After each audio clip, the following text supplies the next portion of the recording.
Damon Holmes here from Breakfast on GB News. We're not just on your television and your screens, you know. We're on DAB plus digital radio, so you can listen to your favourite shows on the move. If you've not yet listened to GB News Radio, it's very simple. We're on your radio player and TuneIn apps, on your smart speaker, phone or tablet, or online at gbnews.uk. Take us with you wherever you go. GB News Radio. You never have to miss a moment of the People's Channel. I'm Mark White. As GB News Home and Security Editor, I cover those key issues that are so important to you. Our authorities, our communities doing all they can to combat violent crime. With the public services under unbearable strain, why are we still failing to control our borders? Defence, the first priority of any government, has been continually hollowed out. Can we trust our politicians to protect the armed forces? Join me, Mark White, on GB News.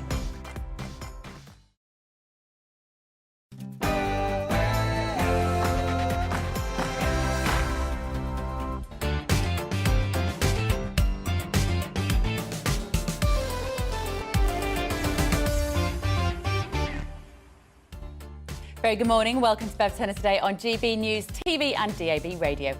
So despite the West coming together to heap further military pressure on Russian forces in Ukraine, Zelensky has said that he is not interested in sitting down and engaging in peace talks with Putin. But doesn't he have an obligation to do so if he's taking our taxpayers' money to fund the war? We're going to be discussing that. And a GB News exclusive, police are now going undercover to patrol Kent beaches and stop illegal immigrants as increasing numbers are escaping onto your British streets. But is it working? Mark White will be here to explain. Met Police top man has warned you to brace for a steady stream of shocking cases to emerge from London's police force. Why? I'll talk to an experienced former police officer to find out what's gone wrong. But I'll try to give you reasons to be cheerful too this morning as ITV announces a new middle-aged Love Island. Will my panel, guest historian David Starkey and broadcaster Johnny Gould be up for that? That's all coming up after a look at the latest news.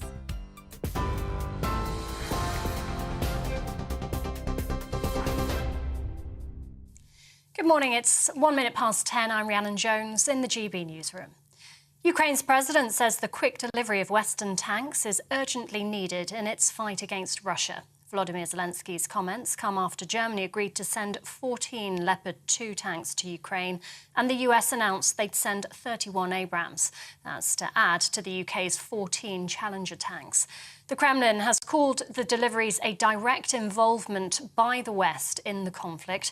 In his nightly address, President Zelensky urged the West to also send long-range missiles and fighter jets. The more defence support our heroes at the front receive from the world, the sooner Russia's aggression will end, and the more reliable the security guarantees for Ukraine and all our partners will be after the war. The terrorist state must lose, people's right to life must be protected, and so it will be.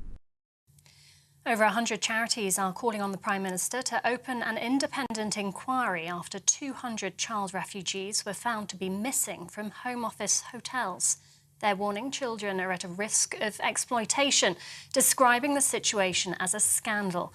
The charities are calling on the government to place the children with specialist local authority teams, not in hotels. The Immigration Minister told MPs 13 out of those 200 children who remain missing are under 16. Meta says Donald Trump will be allowed back on Facebook and Instagram in the coming weeks. The former US president's social media accounts were suspended for 2 years following the Capitol riot in 2021. The company says it's put new guardrails in place to deter repeat offences. Royal Mail says recent strike action has cost the postal firm over £200 million. The dispute with the Communication Workers Union has led to 18 days of walkouts since August. Meanwhile, the group says the number of voluntary redundancies will be significantly lower than the 10,000 originally suggested. Thousands of NHS physiotherapists in England have become the latest group to join the ongoing industrial action in the health service. A 24-hour walkout involves physios and their support staff at 30 trusts. It's the first time members of the Chartered Society of Physiotherapy have gone on strike in a dispute over pay. It claims, despite the government saying it's open to dialogue, no new offer has been put forward. Meanwhile, health workers in Northern Ireland are also staging a 24-hour walkout today. Members of 4 different unions are striking in a dispute over pay and conditions. Paramedics are among those involved. The union says contingency arrangements are in place to ensure emergency care continues despite the action. The superintendent of a school in the US state of Virginia has been replaced after a 6-year-old student shot a teacher earlier this month. The school board confirmed they voted 5-1 to remove George Parker from his post without cause. 25-year-old Abigail Zwerner was released from hospital last week after being shot in the hand and chest in her classroom. Her lawyer says the shooting was entirely preventable after administrators ignored warnings the student posed a threat. Back here, new figures show UK car production fell sharply last year to its lowest level since 1956. The Society of Motor Manufacturers says the fall's due to supply chain disruption and a large number of factory closures. A total of 775,000 cars were built last year. That's down 9.8% on the previous 12 months. Meanwhile, record levels of electric vehicles were produced. The government says it's determined to ensure the country remains a top global location for car manufacturing. A record number of people switched their custom to a different bank in the final 3 months of last year. Cash incentives are being cited as the main driver behind the moves as people look for help with the cost of living crisis. The current account switch service processed over 376,000 changes between October and December, the highest since a 7-day switching service began in 2013. And 1 in 4 university students are less likely to finish their degree due to the ongoing cost of living crisis. A survey by Sutton Trust found 63% of students are spending less on food and essentials. Over a quarter say they've skipped meals to save on costs. This is GB News. We'll bring you more as it happens now, though. It's back to Bev.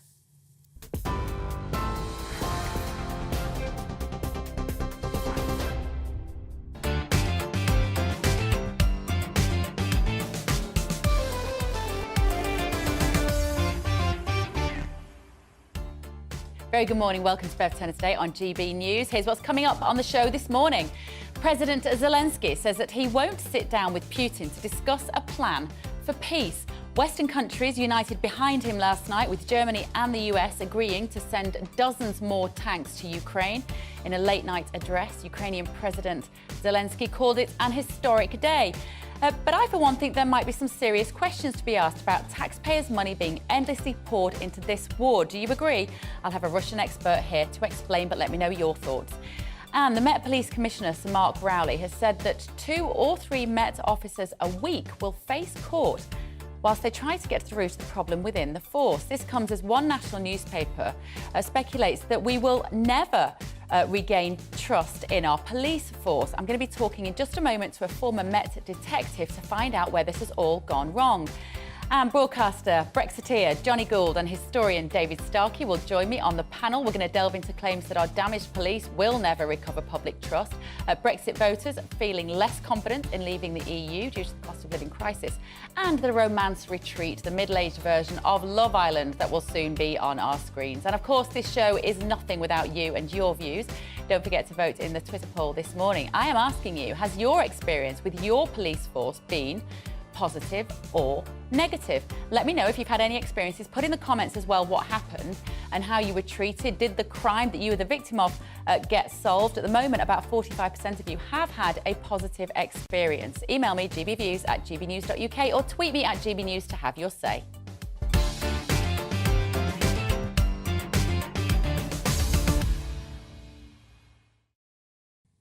But first, GB News can exclusively reveal that plainclothes members of the military have been patrolling some of Kent's beaches on the lookout for any small migrant boats that manage to make it past Border Force and Royal Naval patrols in the Channel.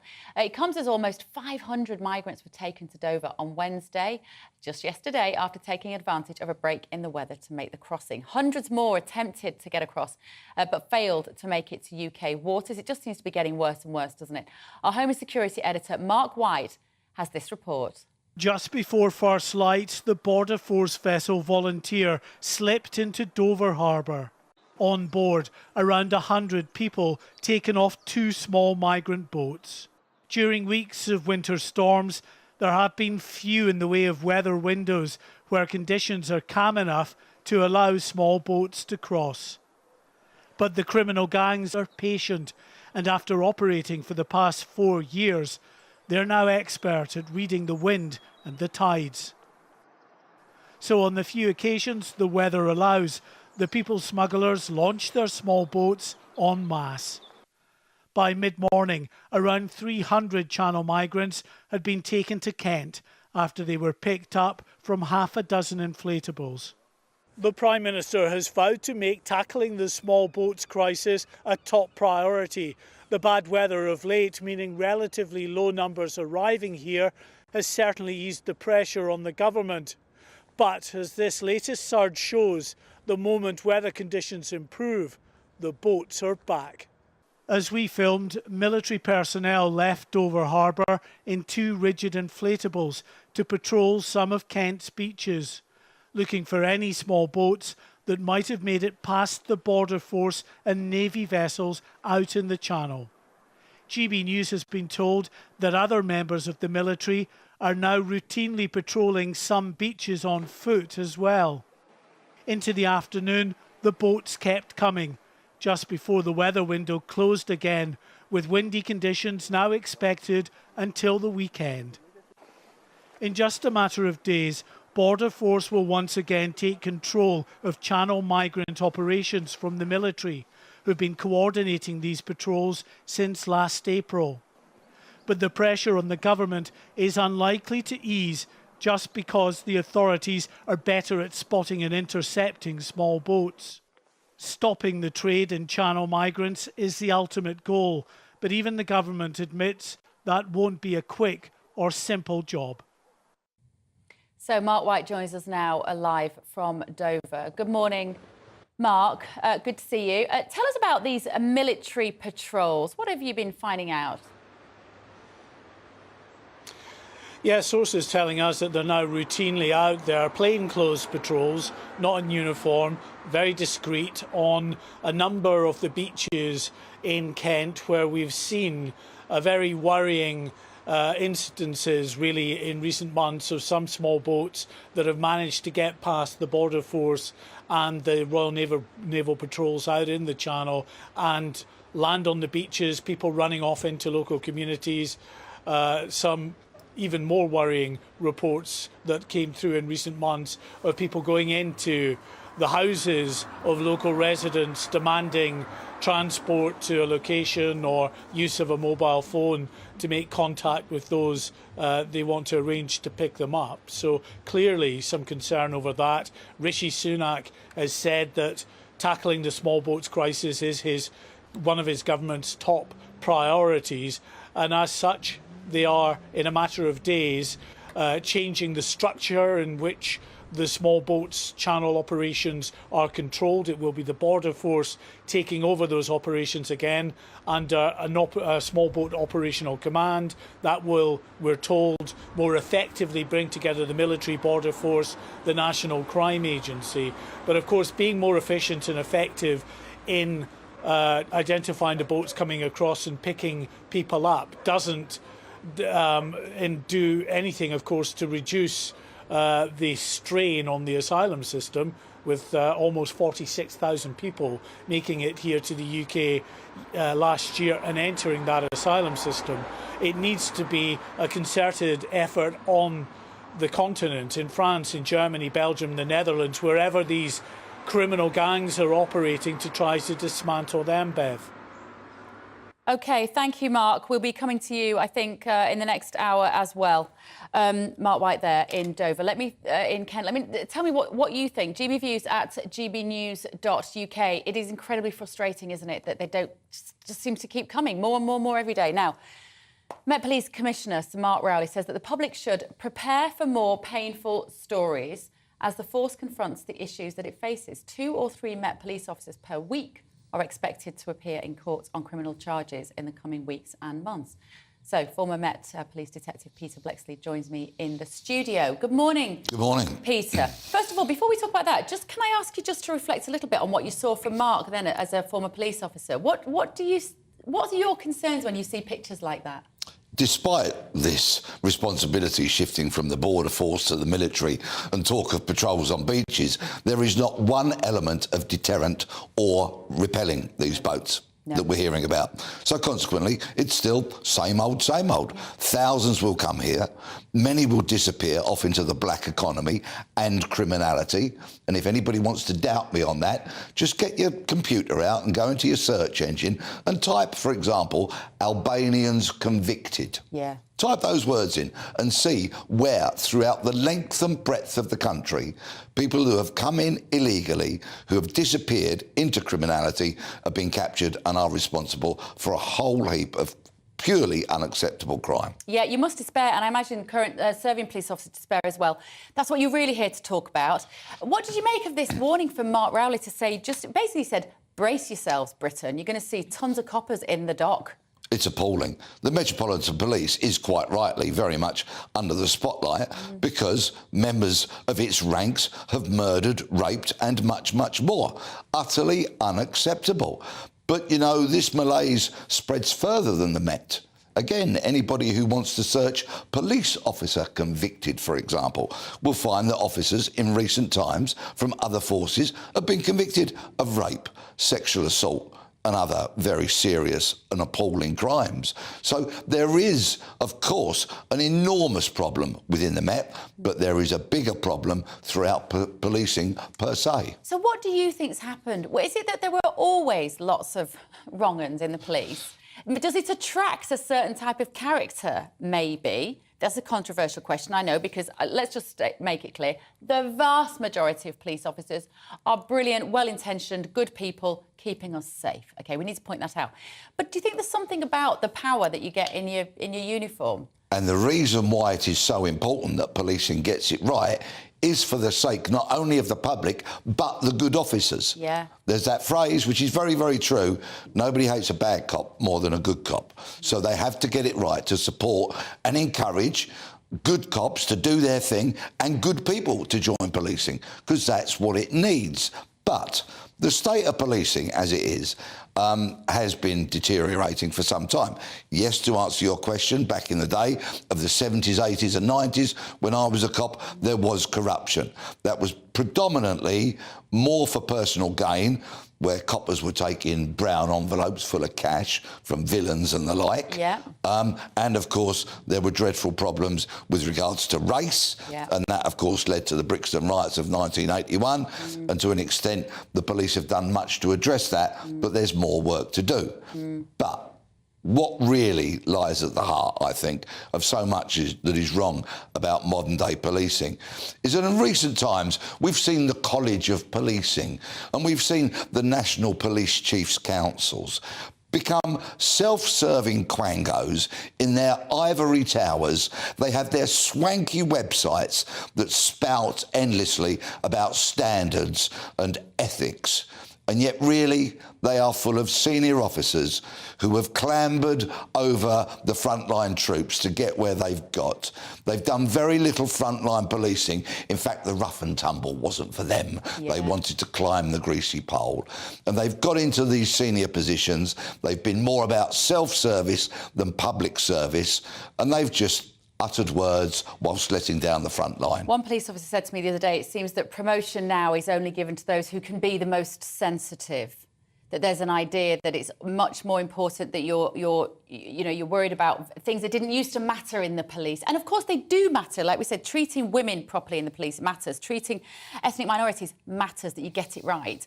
But it feels somehow that the balance has tipped into that the priorities are just wrong for the police officers who are still there. And all of that can be done looking after minorities of whatever description, and of course women and girls. That can all be done by the frontline cops if they're dedicated, but they need supervising.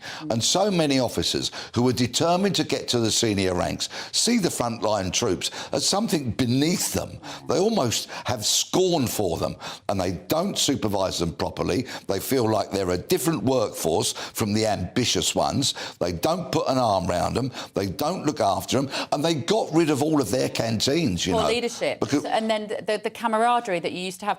Just one quick question, we're running out of time, but should people be worried by the fact that more police are going to be in court charged with misdemeanours? Or were they always there, but we weren't catching them before? Is there a positive angle to this story? No, this sexual offending of the worst kind of order is unprecedented in modern British policing. And I'm afraid it's just going to have to be an unavoidable fact that we're going to see many cops in court. If the evidence is there, I sincerely hope they are convicted. I wish Sir Mark Rowley well, but of course, he has inherited the most poisoned of chalices. OK, Peter Blexley, thank you so much. OK, let me know what you think. We've got a Twitter poll running this morning. I want to know about your personal experience with the police. Has it been, on the whole, positive or negative? Cast your vote now. Let me know in the comments what happened. As always, also send me an email, gbviews@gbnews.uk, or tweet me at gbnews. So after the break, if you voted for Brexit, apparently lots of you are less confident in the decision given economic fears and the cost of living crisis. I was a Remainer. Now I'm glad we're out. What about you? My panel are going to get stuck into that in just a moment, but after this quick break, see you in 2.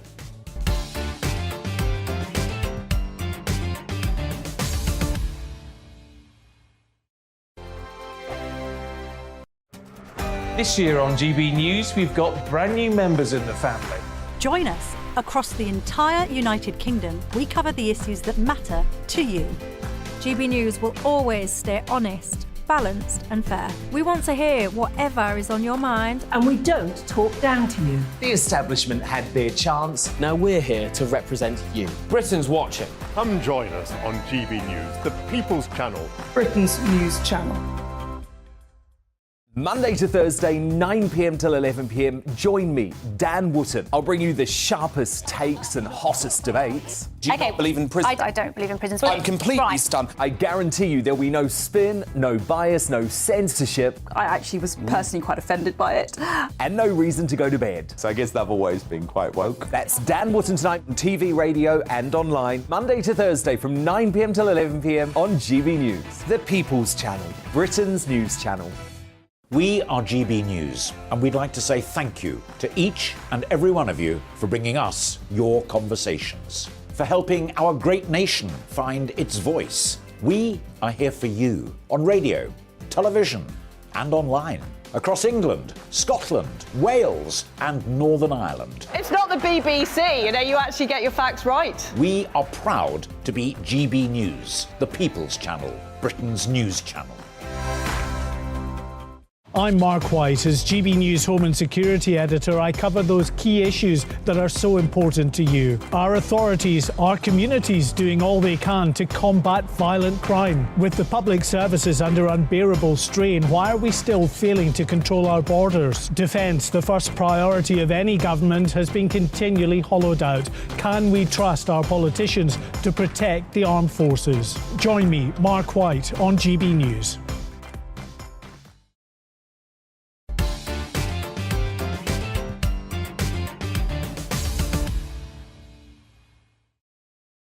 Welcome back to Bev Turner today on GB News. I've got 2 troublemakers here today. I'm going to have to work very hard to keep them under control. Johnny Gould is with me. Auctioneer. How do you describe yourself, Johnny? Auctioneer, raconteur, man of the people, Brexiteer. Man of the people? No, predominantly Bev, charity auctioneer. Charity auctioneer. Yeah, but the world's most successful charity auctioneer. That I'm told. So if you have to There's talk... no proof of that. But if you have to talk very quickly today, we can do that, can't we? And David Starkey, historian David Starkey. You got cross at me last time because I forgot to describe you as a historian. I occasionally forget myself. OK, you've been getting in touch as well, gbviews@gbnews.uk. I'm going to go into... No, do you know what? Forget that. We're going to go straight to the stories. What were you thinking, Johnny? You heard what I was... the conversation I was having then with Peter Blexley about the police. It's our Twitter poll this morning asking people's experience of them. It feels like confidence has never been so low in police officers. Well, interesting what he was saying in terms of what the police are doing, in terms of internally and creating camaraderie, etc., and a sense of pride in wearing the uniform and the job that they do, and I 100% back all of that. I have to put my hand up and tell you that my grandfather was Chief of Police in South London, so my instincts have always been very positive and respectful of the police and the difficulty of the job that they do. But I think the overriding part of the malaise is this obsession with the digital world that we now live in, that we can just simply put everything on computers and simplify. And my personal experience, I live in the West Country. We had a police station in Corsham, where I was living initially. That's no longer there. Police station in Bath, where I now live, the city of Bath, no longer there. There's not a police station in the whole of Bath. Do you know the nearest police station? There was one in Bristol and there was one in Chippenham. And the one in Chippenham's now gone. And this lack of connection with the people, that you don't see coppers on the beat. To me, you've got to find the balance between the digital world and obviously simplifying the process through computerisation, but also maintain that personal contact where police officers, men and women, have a relationship. And I think some of the points that have been made about uniform and sort of their haircut, etc. I know it's old school, but why do we have a school uniform? Because you want to take pride in the school that you're a part of and what you represent. And police officers should, in the same way, have pride in being police officers, and that's the first thing that will start to reconnect with the people of Britain. You're out in the street, you know people by their first name, so we've got to find a balance, and we've gone far too far the other way. There's this piece in The Express today by a former police officer, Stephen Place, and he raises that point about the fact that, you know, tattoos were frowned upon, whereas now there's police officers with neck tattoos and face tattoos. Do we sound terribly old-fashioned, David Starkey? Does it matter, that kind of thing? Do you know what? I think being old-fashioned nowadays is quite a good thing, because what's happened is with the police, and I thought Peter Bleksley was absolutely brilliant, and he put his fingers on the central point. He should have begun, though, really, with the Macpherson report. This is the thing that charges the police in the wake of the Lawrence affair with institutional racism. Now, this is mere sociological guff. The way you respond to sociological guff is with more sociological guff. It is no accident. He was talking about the problem with the kind of people that's replaced your grandfather. I know one of them, the former Commissioner of the Metropolitan Police, Cressida Dick. Now, you could not invent Cressida Dick in a novel. People would laugh and say, this is preposterous. A lesbian police officer called Cressida Dick. Right. She was, of course, Cambridge criminology. She is the most catastrophic commissioner in the history of the Met. She was systematically incompetent from the word go. She was appointed, remember, this is the woman in charge of London policing. She was appointed after having presided over the death of the unfortunate Brazilian. There is a recording of her as Gold Commander in which she is screaming with incompetent and sort of, you know, rage. You put a person like that in charge. Why? Because she ticks boxes. She is a woman. She is a lesbian. She's got a criminology degree. No, seriously. Why else would you? This is the most important. This is the person who is the most. But I know some women who would be amazing commissioners of the police. I'm not sure whether it matters that she's a lesbian, does it? I know what you mean about. No, but right, you're asking about tattoos because we've decided the police now take part in Pride. The police now perform in leather. The police now dance Latin American dances whilst embracing each other. In other words, what we've decided is that we don't really know what the police are for.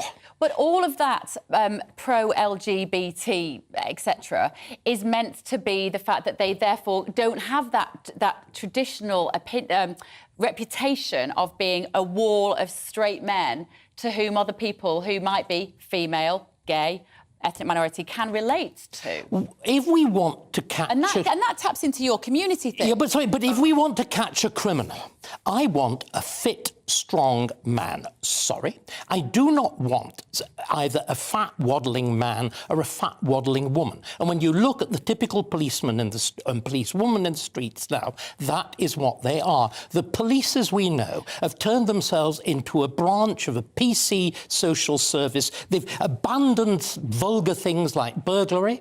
They've effectively abandoned keeping order in town centres. They've abandoned traffic policing. embarrassing? I think, but some of the best police officers I know are female. It doesn't mean that they can necessarily wrestle someone to the ground in the way that another one. Johnny, what do you think?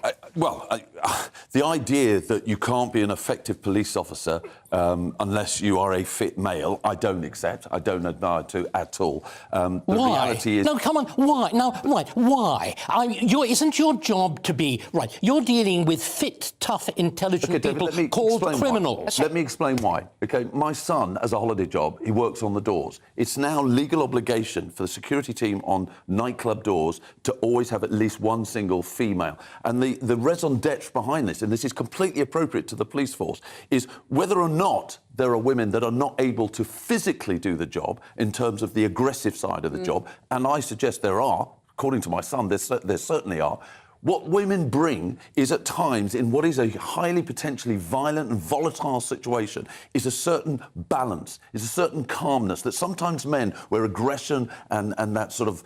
You are good at reciting commonplace, aren't you? I'm beginning to see why you're such a brilliant charity auctioneer. But that's part of the job, though, David. No, it's not. The job of a police officer is to communicate. And sometimes, and I'm saying how well do they do it? Women communicate on a much better level. I'm simply inviting you to look at where we are. We're having this discussion now after the police have listened to people like you. They've absorbed all the pieties. They recite them back at us. They are now disgraced systematically. They're disgraced systematically by the crime statistics. They're disgraced systematically by the behaviour of the police to women. You know, in every... The reason we're talking about this is because there's going to be 2 Met Police Officers a week in court, with some of which are charged with sexual offences. Of course. Which would suggest that an all-male, burly police force isn't the solution. Well, perhaps that what we should be doing is looking at the traditional ways in which male violence was kept under control. And the traditional ways in which male violence was kept under control is exactly what is being described in the Express article, which provides the basis for the discussion. It's by an intensely disciplined environment, not one that is lovey-dovey, caring, sharing, and all the rest of it. The police, I'm afraid, are a force and are correctly there. Criminals are violent, they are intelligent, they are organised, they are determined. They're confronted at the moment by candy floss dressed in a uniform. And I accept that there has to be better balance between the two. I do not want to suggest that some of the points that David's just made about discipline is important. I think it is 100%, and I do think the police have gone far too far one way. But you've got to find a balance. This has to be a modern police force that is relevant to a modern world. Yeah.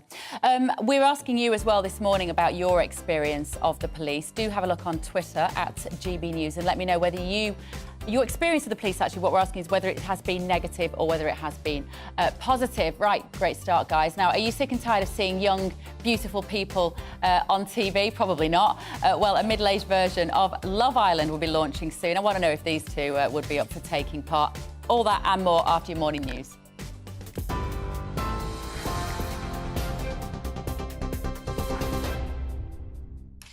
Good morning, it's 10:32. I'm Rhiannon Jones in the GB newsroom.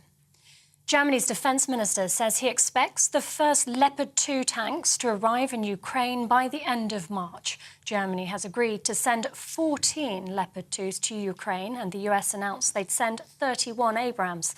That's to add to the UK's 14 Challenger tanks. In his nightly address, President Zelensky also urged the West to send long-range missiles and fighter jets. The more defence support our heroes at the front receive from the world, the sooner Russia's aggression will end, and the more reliable the security guarantees for Ukraine and all our partners will be after the war. The terrorist state must lose, people's right to life must be protected, and so it will be. Over 100 charities are calling on the Prime Minister to open an independent inquiry. It's after 200 child refugees were found to be missing from Home Office hotels. They've described the situation as a scandal, saying the children are at risk of exploitation. The charities are calling on the government to place them with specialist local authority teams rather than in hotels. Royal Mail says recent strike action has cost the postal firm over £200 million. The dispute with the Communication Workers Union has led to 18 days of walkouts since August. Meanwhile, the group says the number of voluntary redundancies will be significantly lower than the 10,000 originally suggested. And Meta says Donald Trump will be allowed back on Facebook and Instagram in the coming weeks. The former US president's social media accounts were suspended for 2 years following the Capitol riot in 2021. The company says it's put new guardrails in place to deter repeat offences. TV, online and DAB Plus radio, this is GB News. Don't go anywhere. Bev will be back in just a moment.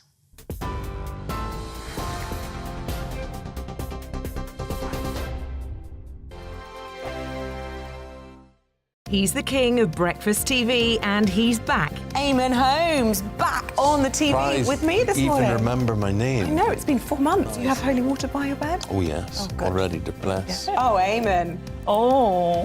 Why do you not believe anything I say? Eamon Holmes back on GB News Breakfast at 6 a.m. Every weekend, it's Mark Dolan Tonight. Bigger and better, starting at 8 p.m. Friday and Saturday. Can't be too safe. Bring it on. Has there ever been a more innuendo feature? And Sundays, we're on at 9. It's ridiculous. Just get on with it. Maybe you should get a proper job. Only on GB News, the People's Channel, Britain's news channel. I'm Michael Portillo. Join me on GB News on a Sunday morning for topical discussion, debate, arts and culture, and sometimes even ethical dilemmas. I don't always agree with you, Michael. Michael Portillo, Sundays on GB News, the People's Channel, Britain's news channel. Hello, I'm Michelle Dewberry, and you can join me every weekday 6 till 7 on Dubes and Kerr. You're an inspiration to us all. Clip that bit off. Well, you are. That's my ringtone. My political ambitions those days are gone, I can tell you. She's only teasing. Go on. He's probably going to want to lay down now. I'll give him 2 minutes to have one. Let's respectfully disagree. That's what we like on Dubes and Kerr. Come and join us. GB News, the People's Channel. Michelle Dewberry, weekday evenings at 6 o'clock.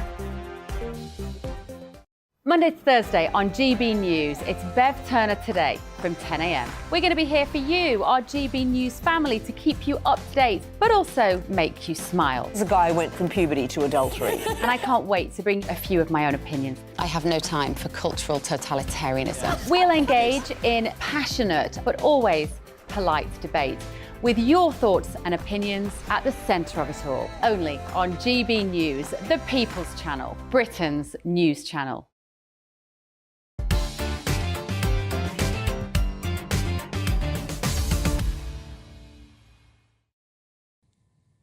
Welcome back to Bev Turner Today on GB News, TV and DAB radio. Remember, so if you watch us on the telly and then you jump in the car, just put your radio on and carry on. You won't miss a thing.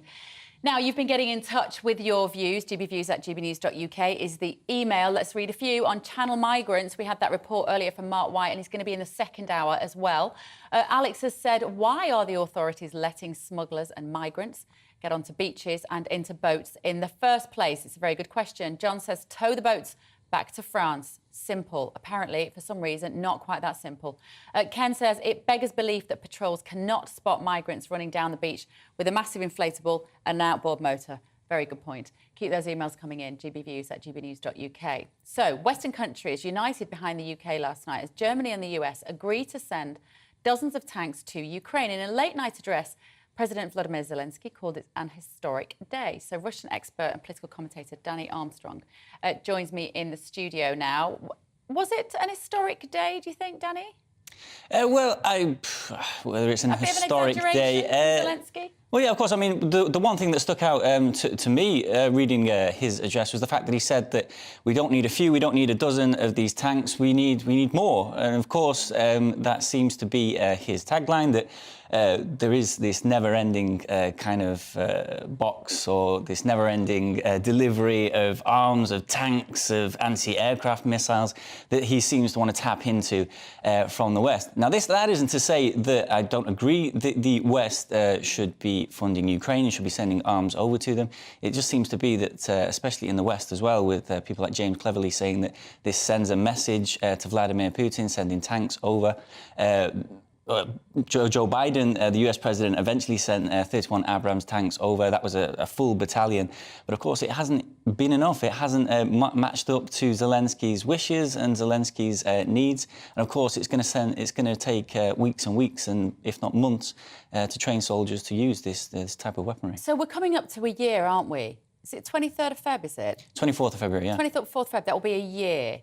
Now, when we went into this, when I say we, I mean the West, I mean UK, when we started to drip feed the money, I think we're on 2.5 billion so far. I think, have we committed another 2.5 billion? Yeah, well, the UK has pledged another 2.3 billion to match what they gave in 2022.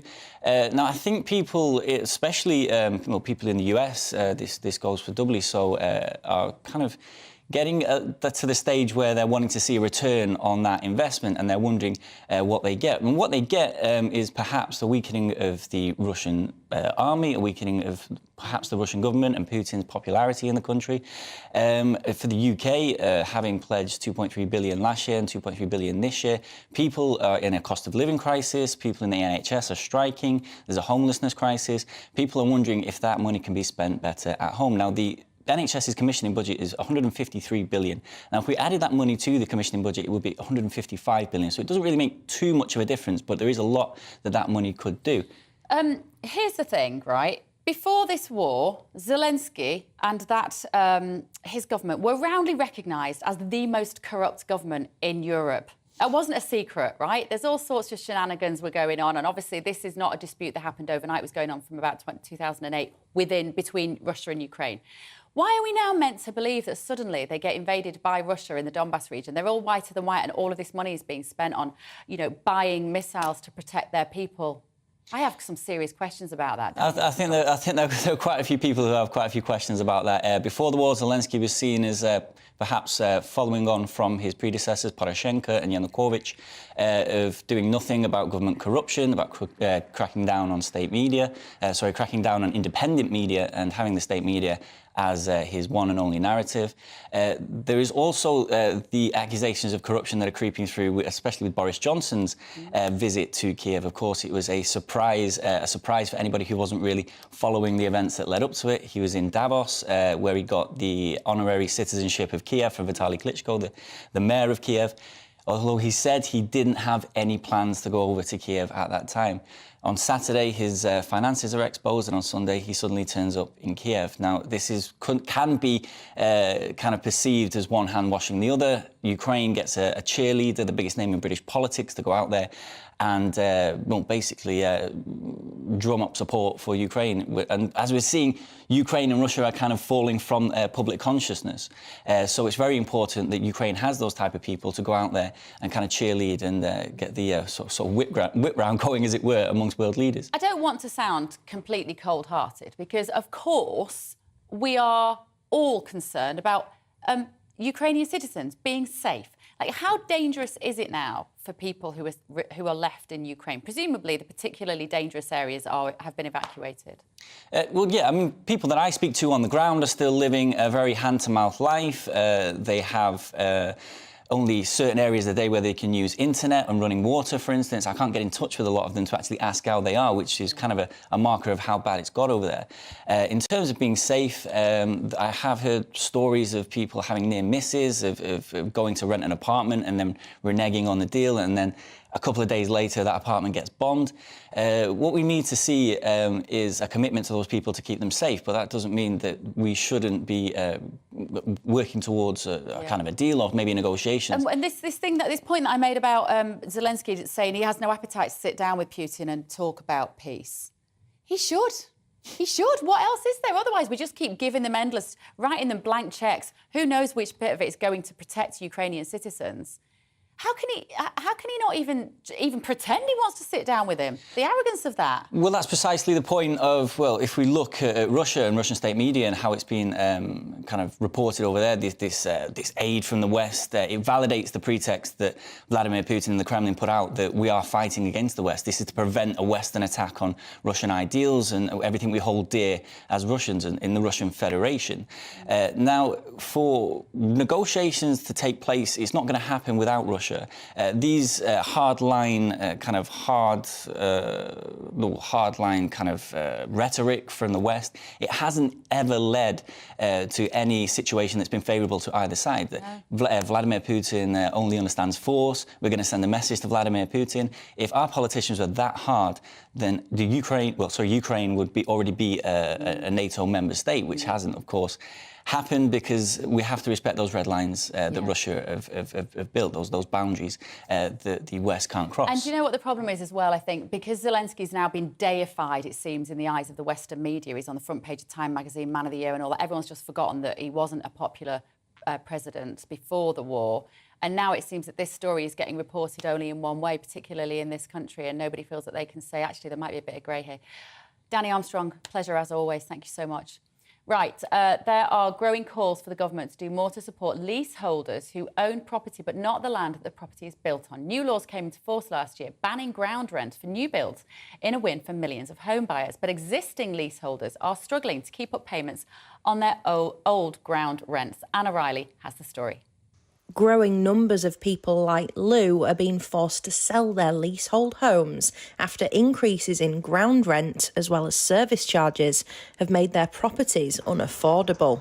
Lou bought a flat in Yorkshire to rent out as his pension pot, but is now subsidising his tenant to live there. The property price has dropped, so from buying it for $153,000, I'd be lucky to sell it for $105,000 now. I don't really want to sell, but you know, the challenges now are the costs, and they're going through the roof. And I'm retired. It started off at £250. It's now up at nearly £400 a year. Where we thought we were buying something we would own, first thing is we never own it. The other implication is if the ground rent outside London is over £250 a year, it is effectively treated like a rental, a short-hold tenancy agreement. We are tenants. You know, we're tenants, and we have the same rights as tenants, but effectively fewer rights because we're actually owning or think we own the property. Just down the road, leaseholder Keith has taken on the upkeep for the communal garden in a bid to keep down maintenance costs and regrets buying his flat due to the excess charges. We could have bought, say, a bungalow for the price that we paid for our flat, a freehold bungalow. So I think on reflection, we might have done that instead. The leasehold law, I think, is something out of antiquity. I don't think there's actually, in my personal opinion, a role for that now. I think if you buy something, you should own it. The Leasehold Knowledge Partnership is secretariat of the All-Party Parliamentary Group on Leasehold Reform, and the charity want the system to be abolished. Rather than keep on trying to reform this flawed form of tenure, why don't we just stop making more of it? Other jurisdictions which are based on English law have taken one look at this bit of game-playing nonsense which has perpetuated power and money in the hands of landowners and dumped it. We need to do the same. Scotland doesn't have this nonsense, only England and Wales. There's 4.5 million leasehold properties in England, and many of the owners like Lou are waiting for this form of property ownership to be made sustainable. Anna Riley, GB News, York. Thank you, Anna. OK, I'm back here with my guests this morning. Historian and broadcaster David Starkey is with me, and broadcaster and charity auctioneer Johnny Gould. Right, I can't have you here, David Starkey, without talking about Prince Harry a little bit. Oh, dear. I know, and this is... Yawn. I know it is a bit yawn, although Johnny's met him a few times, so we're going to find out about that in a moment. But this is about the impact this book has had in Australia, and apparently there is more feeling now towards them becoming a republic. Is that a surprise for you? No, but it's marginal. You're talking of, what is it, 5% shift? No more. Well, if it's 5% this year, 5% next year, 5%, if they carry on like this... Yes, but do you know what? It's a matter for the Australians. And when I say that, I'm just repeating what the Queen said. So it must be, the late Queen, so it must be right. Australia is an offshoot of Britain, as was once upon a time America. America took a decision rather dramatically to get rid of the monarchy. Canada, Australia, New Zealand took the other decision to keep it and to retain this sort of almost a kind of what is it, an umbilical cord relationship with Britain. But it's weakening, inevitably. Yeah. Well, inevitably at the hands of Harry and Meghan causing trouble, or just... Well, I think it will weaken, and it should weaken. Right. And I think that the Queen's obsession, and I would actually say that, with the Commonwealth, in many ways turned out into a mistake. And certainly what Charles should be doing is focusing much more back home. Our crisis is here in England, in Britain, with the way our government is working. But to return for the brief moment to Harry. I mean, what Harry and Meghan do is represent exactly what we were talking about in our first segment, or at least what I was talking about in the first segment. They represent the world of me. They represent the world of this wonderful fashion of diversity, inclusion and equality, otherwise known as DIE. It kills every single thing it touches. They are the worst of that modern narcissistic mindset, isn't it, of a rather pampered West and a rather pampered generation that have never known real hardship. Johnny, is that a bit harsh? Harry, you know Harry a little bit. I've met him about 3 times through my charity work, and not for a fair few years. This is sort of 5 years ago. And he was lovely. He was an absolutely delightful young man, very approachable, very down to earth. I'm just hugely saddened by it because clearly he has issues that go very deep that perhaps none of us were really truly aware of. And he's lashing out in a way that I know, in my heart, I feel he's going to regret. But, trashing your family in a public forum. But there are 2 Harrys, aren't there? There are 2 Harrys. There's the Harry you knew and the Harry that's been taken over by Meghan. I mean, Harry is a convert to the new religion of woke. The person who converted him is Meghan. You always need a priest or a priestess if you convert somebody, and she's converted him. And the poor lad, of course, is too stupid to be converted. I mean, he's basically very stupid. He's nice but stupid, as we all know, and which is why the army was. Which is why I never do anything else. Which is why the army was so good for him. The army takes, young, basically decent disposition, but not very bright boys of every class. Many of the officer class, and it puts them into that fruitful discipline that we were saying the police now like. But to go back to Australia... I don't think we can blame Meghan. We can't blame Meghan entirely. If you see him doing his interviews for Spare, she wasn't there pulling the strings. That was all straight from him, it was all him. But listen, we got to move on because I'm desperate to know whether you two are going to go on middle-aged Love Island. Right, Johnny Gould, don't shake your head like that. No, well, I'm shaking my head because my son made me watch Love Island and I became completely obsessed with it. No, you didn't. He did. What was the appeal of watching all those women in bikinis, Johnny Gould? What did you like about that show? I like the social interaction and watching those relationships. Is that what it's called? Yes. Where did the social interaction hit you first? Go on. No. Well, I got Tommy Fury. I love Tommy Fury. I don't know anything about Tommy Fury. Well, Tommy Fury was on a couple of seasons back, and it was fantastic in his relationship, which survives to this day. Is that right? And his girlfriend is pregnant, so it's a relationship that's developed beyond the show. So there's proof love can be found. But if you in a reality show. If you haven't seen Love Island, just to explain what it is, it's a very, very popular ITV show. It's predominantly targeted at the millennials, even though it's got a few old blokes watching it. You're not old, Johnny Gould. None of us are old. No, I am. It's all relative. And, now ITV are going to do one which has got single parents. This is ITVX. Is that right? Yes. What does the X stand for? I'm not sure. I think it says it all. X-rated. It's single parents going into the island to possibly find love. They're nominated to be there by their youngsters, by the kids. What do you think? It's quite a nice romantic idea, isn't it, David? I think it's pure poison. I knew you were going to say that. I think that if we actually look... Right, we can treat this in 2 different ways. We can just laugh at it. Yes. I have never seen Love Island, so I shouldn't really be talking about it at all. I look at the photographs in the Daily Mail website because they're mildly pornographic, and I quite enjoy a little bit of male pornography. The thing that strikes me, of course, is fundamentally the men and women all look the same. They're all coffee-coloured. They've either got enormous amounts of hair or no hair at all, and both sexes, if there are 2 sexes anymore, have got this enormous pectoral development, but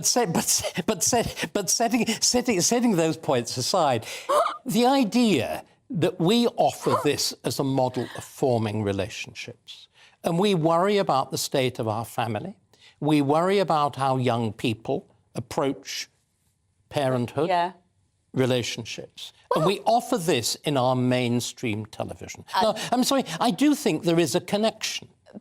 Yes, to be honest, I think the demise of Western society started with reality TV shows, but I genuinely think there's a very correlation. Right, what it does, of course, it turns everybody into a celebrity. Yes. That is to say, you turn inside out. The reason why being a celebrity is so utterly destructive is the private becomes public. Yeah, but it's also about the fact that what it tells a generation of youngsters is that you can be famous and rich by doing nothing other than just look good in a bikini or just sit on a beach.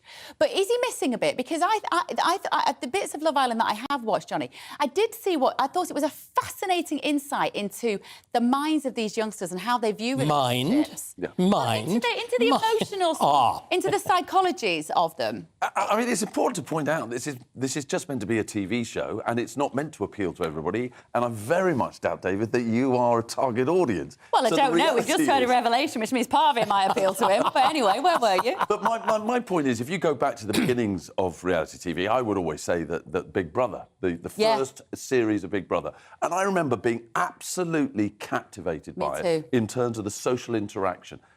But I agree with David that what's happened since is that it is just a pathway to celebrity. And as you say, you're being famous for being on TV, for nothing else. There's no other talent there. You're not a musician, you're not a singer, you're not a great actor. You're not actually adding anything to the sort of cultural mix. But the sadness for me is it has now bought into this whole narcissistic arrogance. And as you quite rightly said, that ultimately it's all about the way you look, which shouldn't be what life is about. And also there's another aspect which is really important. There is nothing less real than reality TV. In other words, the storylines are not real. You've done some reality TV. I have indeed. Jamie Oliver. Jamie Oliver's Dream School, and it was alive from start to finish.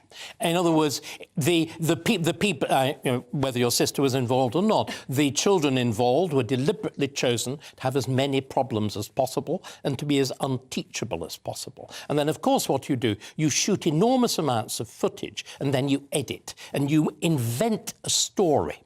And this is one of the great problems.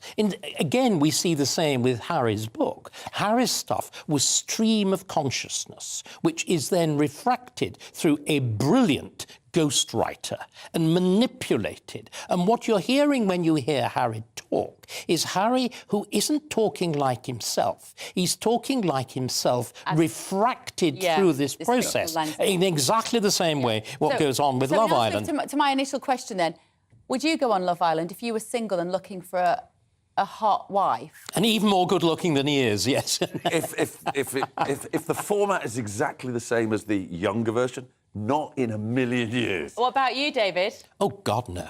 Really? You surprise me after what we've learned. OK, that is the end of the first hour. A man was charged with assaulting former Health Secretary Matt Hancock on the London Underground on Tuesday. I'm going to bring you up to speed on what happened about that after this short break.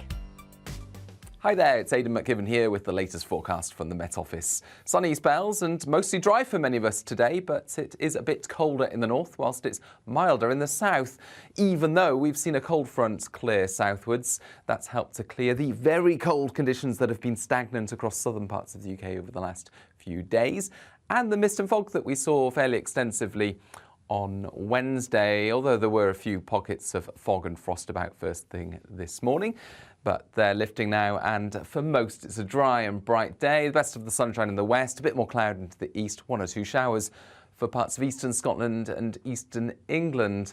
But temperatures have evened themselves out, 6 or 7 in the north, so not quite as mild. But 8 or 9 in the south means that it is a touch warmer compared with the last few days.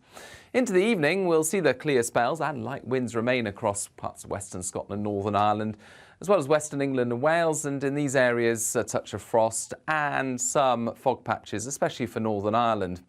But further east we've got more cloud cover and so mostly frost-free, although a touch of ground frost and perhaps some frost on cars is still possible. Showers continuing, and those showers will spread into parts of the Pennines through the night and into the first part of the day on Friday. But otherwise, actually plenty of sunshine by the afternoon on Friday. Sunny spells more prevalent across England and Wales, I suspect, and for Scotland and Northern Ireland mostly dry. But later in the day, we'll see rain arrive into the northwest of Scotland. The wind will pick up as well. So a damp and breezy end to the day for the Northwest Highlands and the Western Isles. That band of rain pushing south on Friday night. So with the cloud in the north, the frost-free night on the whole here, but a colder start on Saturday across England and Wales. Then a bright day for many, windier on Sunday.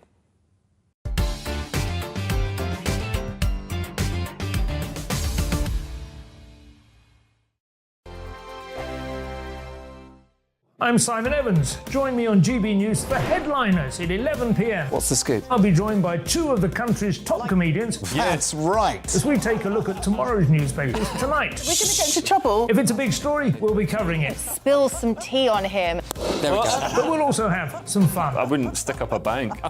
My father didn't love me. So anyway. Headliners every night from 11 on GB News, the People's Channel, Britain's news channel. Join me, Patrick Christie's Monday to Friday, 3 till 6. We tackle the day's news agenda like you've never seen before. It's high tempo, high octane, the most controversial topics, and the best guests. You will not be able to take your eyes and ears off it. I'm not afraid to ask the questions that you really want answered. 3 till 6 p.m, Monday to Friday on GB News, the People's Channel, Britain's news channel. Hi, Andrew Pierce here. Join me every Friday lunchtime for a proper no-nonsense debrief of the week's events. With special guests in the studio and the GB News team on the ground, I'll be getting you up to date with news, some intelligent discussion, and my own sharp take. The weekend starts here with me every Friday lunchtime on GB News, the People's Channel, Britain's news channel.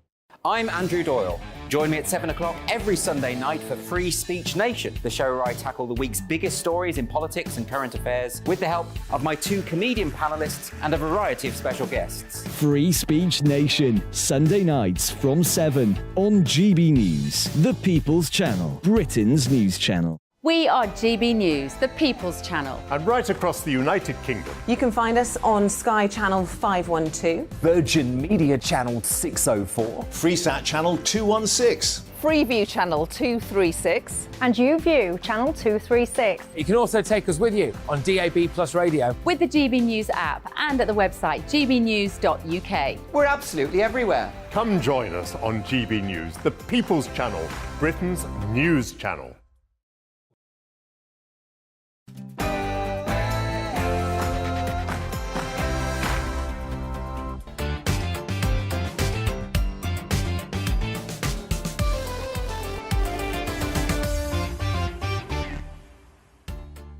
Good morning and welcome back to Bev Turner Today on GB News. In the next hour, Tom Harwood will be here in the studio with me to bring us the latest on the biggest political stories of the day, including our role in the Russian war and what that looks like to Westminster this morning, and a GB News exclusive. The military are now going undercover to patrol Kent's beaches and stop illegal immigrants as increasing numbers are escaping onto your British streets. But is it working? Mark White will be here to explain. We're going to look into the details of all of that after the news.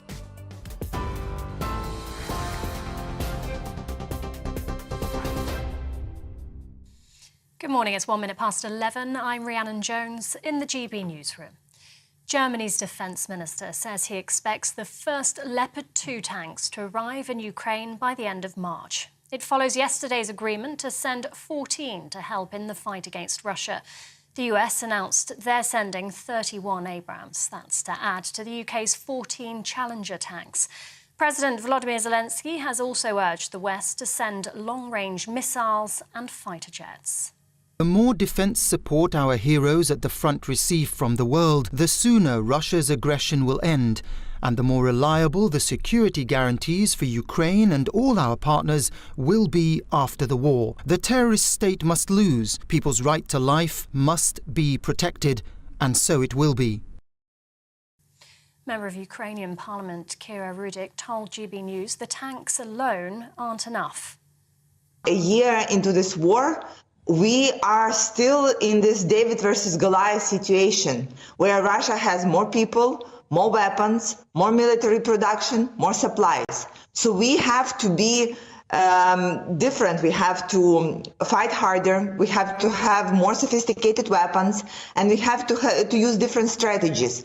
And having tanks is one of those strategies. A 61-year-old man has been charged with assaulting the former Health Secretary, Matt Hancock. The MP was allegedly harassed on the London Underground earlier this week. British Transport Police says Giza Tayanyi will appear in court next month, charged with common assault and 2 public order offences. Mr Hancock was reportedly unharmed in the incident. Over 100 charities are calling on the Prime Minister to open an independent inquiry. It's after 200 child refugees were found to be missing from Home Office hotels. They've described the situation as a scandal, saying the children are at risk of exploitation. The charities are calling on the government to place them with specialist local authority teams rather than in hotels. The Immigration Minister says 13 of the 200 children still missing are under 16. Meta says Donald Trump will be allowed back on Facebook and Instagram in the coming weeks. The former US president's social media accounts were suspended for 2 years following the Capitol Hill riot in 2021. The company says it's put new guardrails in place to deter repeat offences. Royal Mail says recent strike action has cost the postal firm over £200 million. The dispute with the Communication Workers Union has led to 18 days of walkouts since October. Meanwhile, the group says the number of voluntary redundancies will be significantly lower than the 10,000 originally suggested. Thousands of NHS physiotherapists in England have become the latest group to join the ongoing industrial action in the health service. A 24-hour walkout involves physios and their support staff at 30 trusts. It's the first time members of the Chartered Society of Physiotherapy have gone on strike in a dispute over pay. It claims no new offer has been put forward. That's despite the government saying it's open to dialogue. Physiotherapist Helen Armitage says the sector is struggling. To provide patient care, safe patient care. Pressures are increasing year on year to see more people, more poorly people, to do more in less time. Unfortunately, staff are getting burnout. People aren't even making the retirement age now because, it's just got harder and harder to do the role, unfortunately. We are losing some staff to other professions, to the private practice. Meanwhile, health workers in Northern Ireland are also staging a 24-hour walkout today. Members of 4 different unions are striking in a dispute over pay and conditions. Paramedics are among those involved. The unions say contingency arrangements are in place to ensure emergency care continues despite the action. And new figures show UK car production fell sharply last year to its lowest level since 1956. The Society of Motor Manufacturers says the fall's due to supply chain disruption and a large number of factory closures. A total of 775,000 cars were built last year. That's down 9.8% on the previous 12 months. Meanwhile, record levels of electric vehicles were produced. The government says it's determined to ensure the country remains a top global location for car manufacturing. This is GB News. We'll bring you more as it happens now, though. It's back to Bev.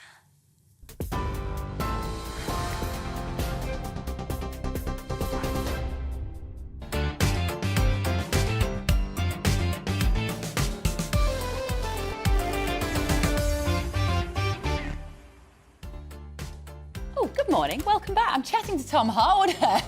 You're watching GB News with Bev Turner. I'm so happy that Tom Harwood is here. He's not been in the studio for a while. We had a lot to catch up on. Right, now, what are we talking about? We're talking about Western allies followed the UK's lead last night as Germany and the United States pledged to send dozens of tanks to Ukraine.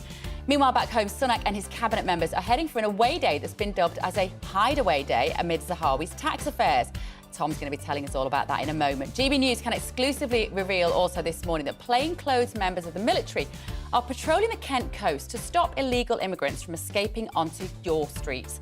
Our home broadcaster, Johnny Gould, and historian David Starkey will be back with me for another hour of top debates with the day's top news stories. And, of course, your views, please, as well. We've got a Twitter poll running. I want to know about your experience with the police. We've been talking about this a lot as Mark Rowley has announced that there will be more police officers in court under criminal charges, so we have to brace ourselves for those. At the moment, 40% of you say that you've had a positive experience recently with the police, which does mean that 60% of you say that you haven't. Tweet me at GB News to have your say.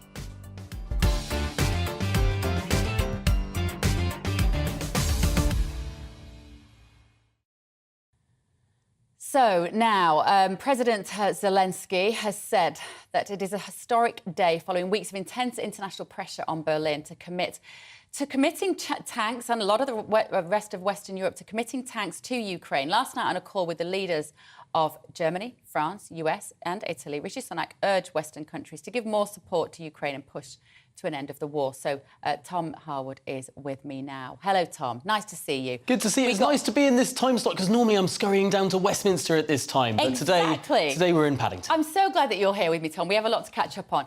Tell me about this away day. Where have our politicians gone? Well, this is the full cabinet of Rishi Sunak. Instead of meeting on a Tuesday morning as they normally do, that's the normal time that it'd be around 9 a.m. on a Tuesday morning that cabinet would meet. This week, they're doing it all through today. Thursday, they have scuttled off to Chequers, the Prime Minister's official country residence. And this is for a cabinet away day. Some people are reading a lot into this, thinking that there are some big problems with the Conservative Party. Perhaps they need an away day. Perhaps they need team building. Some of these awful exercises that sometimes big corporations go and do, whether it's, falling down and catching people or throwing beanbags around. I don't think the cabinet are doing that today. I asked the Prime Minister's spokesman about this yesterday, and he was guiding away from that, saying that this is really about two main meetings. Firstly, what's known as a political cabinet meeting, where they discuss sort of more of the party matters and the politics.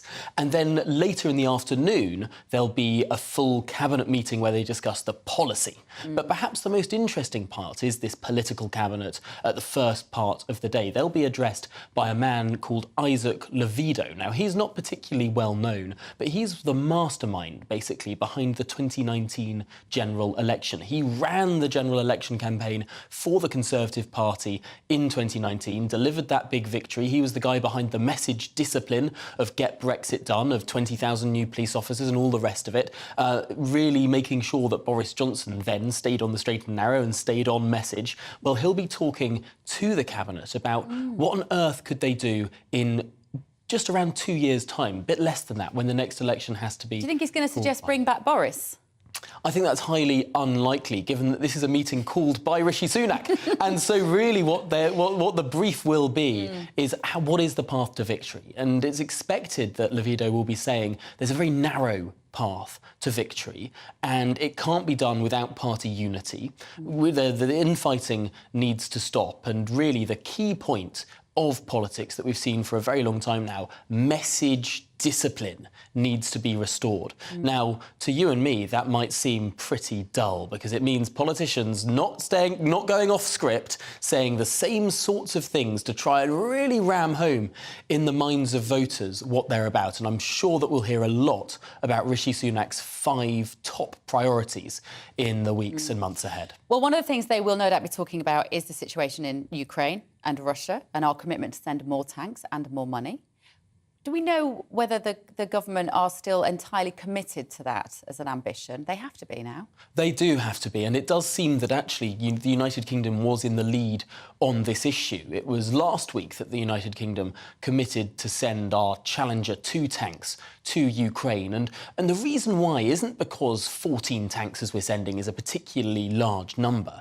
It's more about the diplomacy of this. It's about unlocking all of the tanks that are held by countries potentially in Eastern Europe, but that export licences are controlled by Germany. Now, why is that important? Because Berlin was saying that countries like Poland weren't allowed to send their Leopard tanks across to Ukraine. Even though they're owned by Poland, the export licences were controlled by Germany. And Germany is very, very nervous about sending more materials to Ukraine. So the step was that the United Kingdom would send those tanks, and that was supposed to sort of dislodge Germany and get them to move along. In the end, it didn't actually very quickly dislodge Germany. It took the Americans to commit to sending tanks as well to finally get Germany to allow their export licensing. But we have got to that stage, and it ended up with a phone call last night between the President of the United States, the Prime Minister of the United Kingdom, the Chancellor of Germany and the President of France, along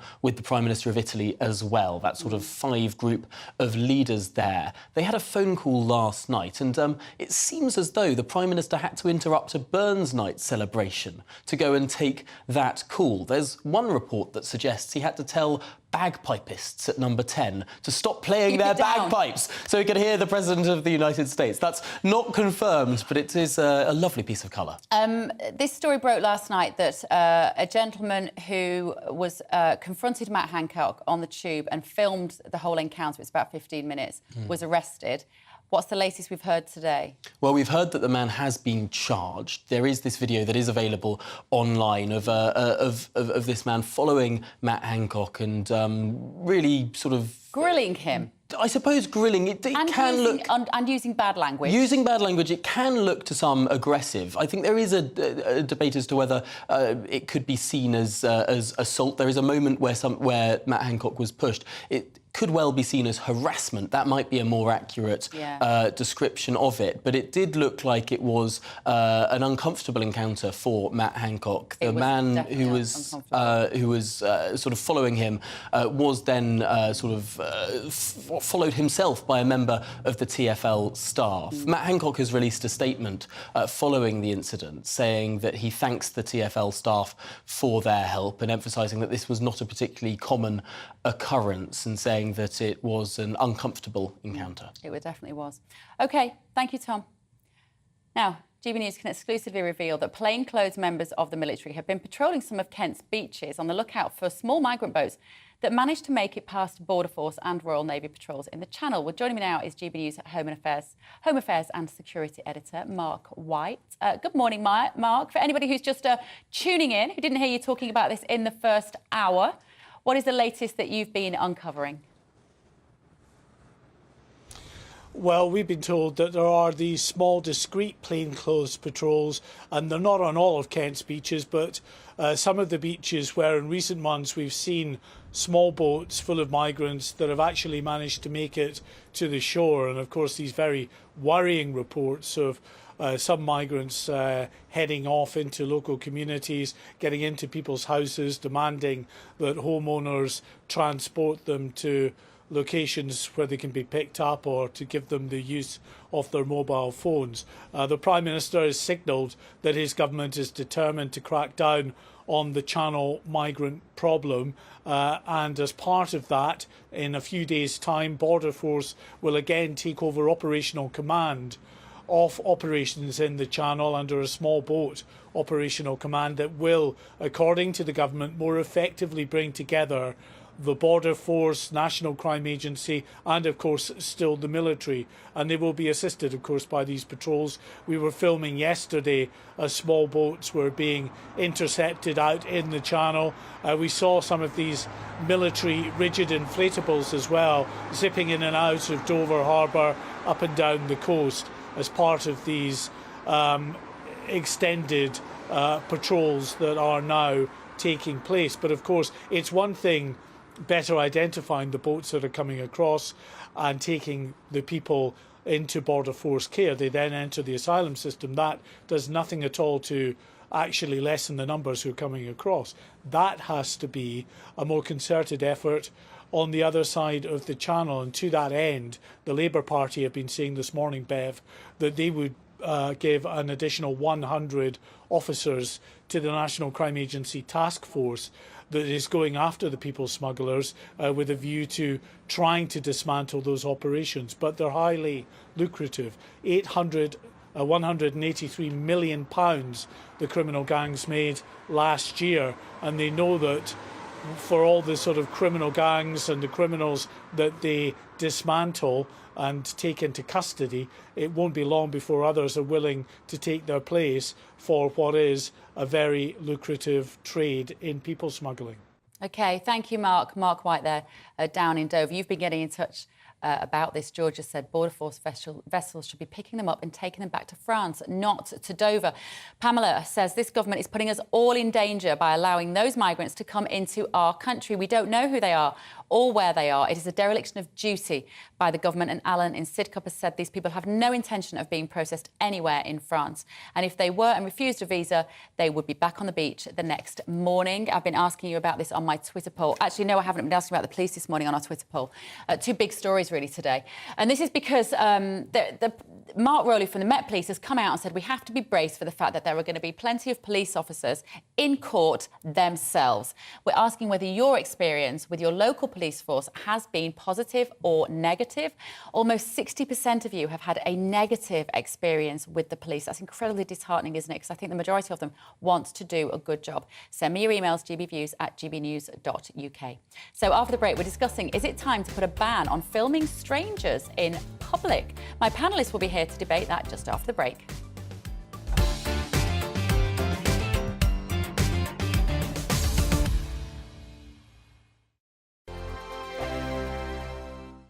Monday to Thursday, 9 p.m. till 11 p.m. Join me, Dan Wootton. I'll bring you the sharpest takes and hottest debates. Do you not believe in prisons? I don't believe in prisons. I'm completely stunned. I guarantee you there'll be no spin, no bias, no censorship. I actually was personally quite offended by it. And no reason to go to bed. So I guess they've always been quite woke. That's Dan Wootton tonight on TV, radio and online. Monday to Thursday from 9 p.m. till 11 p.m. on GB News. The People's Channel, Britain's news channel. Hello, I'm Michelle Dewberry, and you can join me every weekday 6 till 7 on Jubes and Kerr. You're an inspiration to us all. Clip that bit up. Well, you are. That's my ringtone. My political ambitions are, those days are gone, I can tell you. She's only teasing. Go on. He's probably going to want to lay down now. I'll give him 2 minutes to have one. Let's respectfully disagree, that's what we like Absolutely. on Jubes and Kerr. Come and join us, GB News, the People's Channel. Michelle Dewberry, weekday evenings at 6 o'clock. I'm Andrew Doyle. Join me at 7 o'clock every Sunday night for Free Speech Nation, the show where I tackle the week's biggest stories in politics and current affairs with the help of my 2 comedian panellists and a variety of special guests. Free Speech Nation, Sunday nights from 7 on GB News, the People's Channel, Britain's news channel. I'm Michael Portillo. Join me on GB News on a Sunday morning for topical discussion, debate, arts and culture, and sometimes even ethical dilemmas. I don't always agree with you, Michael. Michael Portillo, Sundays on GB News, the People's Channel, Britain's news channel. He's the king of breakfast TV, and he's back. Eamon Holmes, back on the TV with me this morning. Even remember my name. I know, it's been 4 months. You have holy water by your bed? Oh, yes. Oh, good. Already depressed. Oh, Eamon. Oh. Why do you not believe anything I say? Eamon Holmes back on GB News Breakfast at 6 a.m. This year on GB News, we've got brand new members in the family. Join us. Across the entire United Kingdom, we cover the issues that matter to you. GB News will always stay honest, balanced and fair. We want to hear whatever is on your mind. And we don't talk down to you. The establishment had their chance. Now we're here to represent you. Britain's watching. Come join us on GB News, the People's Channel, Britain's news channel. We are GB News, the People's Channel. and right across the United Kingdom. You can find us on Sky Channel 512. Virgin Media Channel 604. Freesat Channel 216. Freeview channel 236. And YouView, channel 236. You can also take us with you on DAB Plus Radio. With the GB News app and at the website gbnews.uk. We're absolutely everywhere. Come join us on GB News, the People's Channel, Britain's news channel.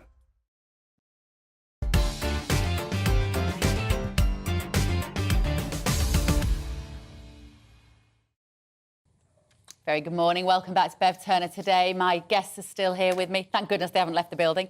Historian and broadcaster David Starkey. You wouldn't leave me, would you, David? Never. Oh, good. I'm even matching your dress. Yes, you brought your handkerchief matches my jacket today. That's beautifully organised. Johnny Gould, you're looking a bit scruffy today. I'm not matching your jacket at all. This isn't like you. No, it isn't. You're absolutely right. I was wearing black tie at an event that I did last night and suddenly realised I can't wear black tie on a morning TV show. You could have so done. I'm in my casuals, I'm afraid. Did you forget your suit? I apologise profusely. You could have worn black tie. In fact, next time you... It would look wonderfully dissolute, wouldn't it? You could have arrived with a sort of rather droopy champagne flute as well. Yeah, and your bow tie around your neck. Right, Brexit, Johnny Gould, you were a Brexiteer. According to lots of reports in the papers, Brexit voters are getting nervous, they are panicking, and they are slowly wanting to go back into the EU. It's symbolic for my money of the fact that, like any political vote, in the end, it's always decided by the floating voter who by definition they're the floating voter. They don't have a particularly strong point of view that can be impacted by whatever. The reality that you can put down the economic issues that we're now facing on the back of 1, COVID, 2, Ukraine, 3, energy crisis, etc., etc., etc. There's no way anybody can sensibly decide whether we have a bright economic future as a result of Brexit right now until... And the reality is, even when we made the vote, I'm not a businessman. My view was always, ultimately, this isn't actually about economy. I know there's going to be an economic downturn. I know in the short term there is going to be pain, but I totally believe in the long term there will be benefits that we will reap and that were worth voting for. So I'm not changing my mind, and neither am I panicking at reports that a lot of Leave voters are now sort of wavering towards wanting to be back in the EU. And there isn't a dialogue either between leaders of parties at the moment about this becoming an issue in a political election. So therefore, what's the relevance? Yeah, I mean, Keir Starmer's been quite clear to say he has no intentions of going back in the EU. That's what he says. Do we believe him when he says something like that? Obviously not. But let's actually address where we've got to so far. The debate, the actual campaigns about the referendum were two fascinating campaigns because they walked straight past each other. The Remain campaign was entirely about the economy. The Leave campaign was wholly about the idea of self-government, parliamentary sovereignty, taking back control. Now, the problem is that, of course, the implementation has been, let's admit it, I was a Brexiteer too, the implementation has been catastrophic. Yeah, we've reaped none of the benefits that we should have done from taking back control. I'd also like to make another point. And again, you're going to hear words you've never heard before. I was wrong, not to be a Brexiteer, but to think that that was the key issue. The thing that powered the Brexit vote wasn't simply the floating voter, it's this powerful sense of disenchantment with the political process as we have it at the moment that was particularly strong in the areas excluded from prosperity, the kind of areas that I was born in the north of England. The trouble is, we were blaming the wrong thing. The reason that things have gone wrong, the reason that Parliament isn't working, the reason that our political process has failed is not the EU. We were attacking the wrong target. The target is here. It's at home. It's the fact that Parliament no longer decides very much. But it wasn't the EU that was doing that. It's the fact that we are run by specialist professional committees. Interest rates are decided by the Monetary Policy Committee of the Bank of England, not the Chancellor of the Exchequer. The climate change, the key issue, it shouldn't be, but it is not decided by the government. You have this extraordinary collection of fanatics presided over by, do you remember John Selwyn Gummer, who force-fed his daughter hamburgers? Yep. He is now called the Lord Debden, and he is the most important person in the country because he runs the Climate Change Committee. And finally, we were governed through COVID, not by the Prime Minister, not by Boris Johnson, but by the unelected committee of scientific madmen and false statisticians called SAGE. Yeah. Now, until we recognise... But they were also being dictated to by the World Health Organisation, by these other governmental bodies. I mean, all other non-governmental. In other words, it is a global disease. Yeah. And it's a global disease, of course, and I'm not a conspiracy theorist, but it's what Davos is all about. It is this notion that fundamentally democracy is a very bad idea because you can't trust these rather stupid people to vote in the right direction. It's what this channel is trying to fight. Yeah. It's what the ads which are now going out, the People's Channel, is trying to say. But unfortunately, do you know what? We were tiny little fringe, waving like a fringe. We're waving on the edge of a big, long dress of these sophisticated, powerful professional groups. Well, I still believe in us as a country, Johnny Gould, and I think I think you're right. We haven't seen the benefits of what should have been from leaving Brexit. Right, we're moving on. This is a piece in The Guardian today. It's a comment piece. Jason Okundai has written it, but it raises an interesting issue about the freedom to film individuals in public. Yeah. It is a thorny issue because tech moves so quickly. We all had mobile phones before we knew it, before we'd actually worked out the rules. Now, if there's the written and unwritten rules around it, I mean, because now if there's an accident, a car accident, it feels like people are more quickly to reach for their phones than they are to film it than to call 999. Do we need to have a public conversation about the rights and wrongs of this? Bev, how many times have you been to a concert where the lead singer gets absolutely furious because everybody's filming it rather than engaging in it and living it and actually witnessing it firsthand rather than through a piece of technical equipment? And I do think it's a malaise of the modern world, and I 100% agree. There is the odd exception to the rule. If you're filming, for instance, police abuse, then perhaps that provides evidence that confirms that there was police abuse in the first place. So there are the odd occasion. But the reality is, you're not asking that person's permission. And we always talk about context and the importance of context. And this is particularly relevant in my world, where something can be said, taken out of context, and totally changes the meaning. We have no idea what the context of what's being filmed is. We don't know who the individuals are. We don't know what happened before.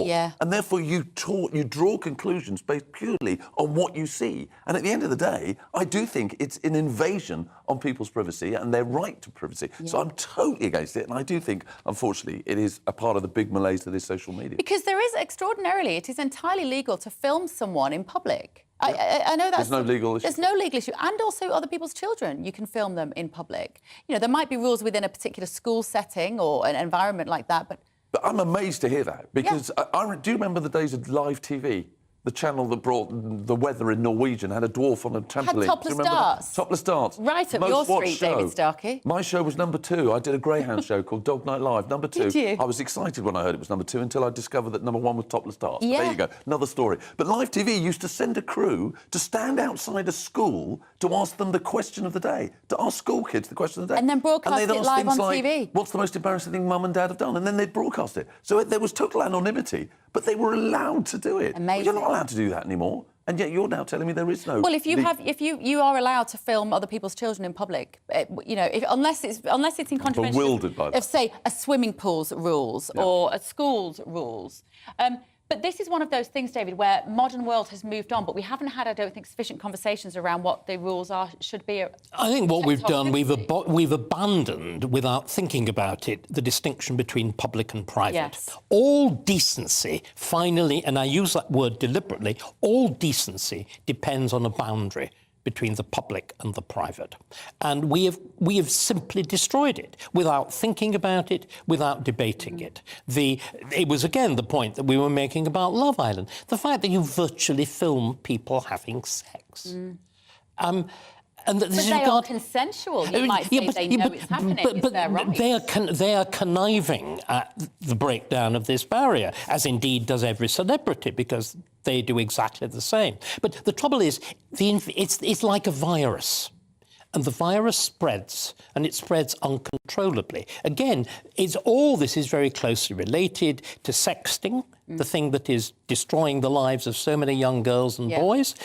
The notion that, you know, how do I communicate with a girl? Well, I send them a photograph of my willy. But David, you're a cultural man. If you went to see Equus, and you would be seeing that in the theatres of Britain, I would be seeing it in the theatre for a highly specific. But there's nudity in there. The nudity is not the issue. The issue is that you actually, whereas once upon a time you might have said, "I fancy you." Instead, you send them a photograph of an erection. Now, if you can't see the difference between those two things in Equus, I can't help you. The point is you could choose to watch Love Island because no one's in any doubt what it's about, and you could choose not to because you don't particularly support that concept and the breakdown of what you've just referenced to the private... But what I'm trying to explain, I think, is that it's a virus.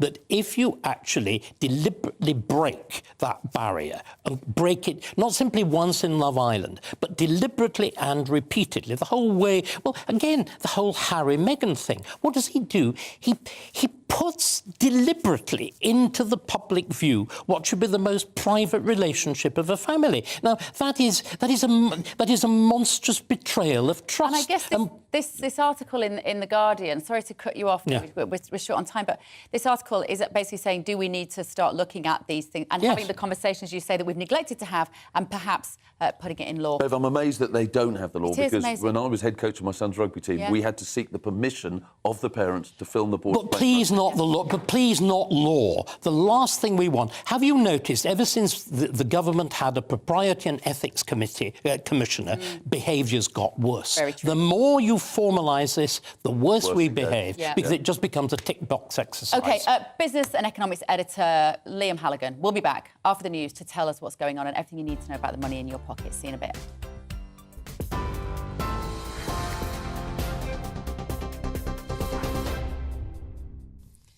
Good morning, it's 11:33. I'm Rhiannon Jones in the GB newsroom. Germany's defence minister says he expects the first Leopard 2 tanks to arrive in Ukraine by the end of March. It follows yesterday's agreement to send 14 to help in the fight against Russia. The US announced they're sending 31 Abrams. That's to add to the UK's 14 Challenger tanks. President Volodymyr Zelensky has also urged the West to send long-range missiles and fighter jets. The more defence support our heroes at the front receive from the world, the sooner Russia's aggression will end, and the more reliable the security guarantees for Ukraine and all our partners will be after the war. The terrorist state must lose, people's right to life must be protected, and so it will be. Over 100 charities are calling on the Prime Minister to open an independent inquiry. It's after 200 child refugees were found to be missing from Home Office hotels. They've described the situation as a scandal, saying the children are at risk of exploitation. The charities are calling on the government to place them with specialist local authority teams rather than in hotels. Royal Mail says recent strike action has cost the postal firm over £200 million. The dispute with the Communication Workers Union has led to 18 days of walkouts since August. Meanwhile, the group says the number of voluntary redundancies will be significantly lower than the 10,000 originally suggested. And Meta says Donald Trump will be allowed back on Facebook and Instagram in the coming weeks. The former US president's social media accounts were suspended for 2 years following the Capitol riot in 2021. The company says it's put safeguards in place to deter repeat offences. TV, online and DAB+ radio, this is GB News. Don't go anywhere. Bev will be back in just a moment.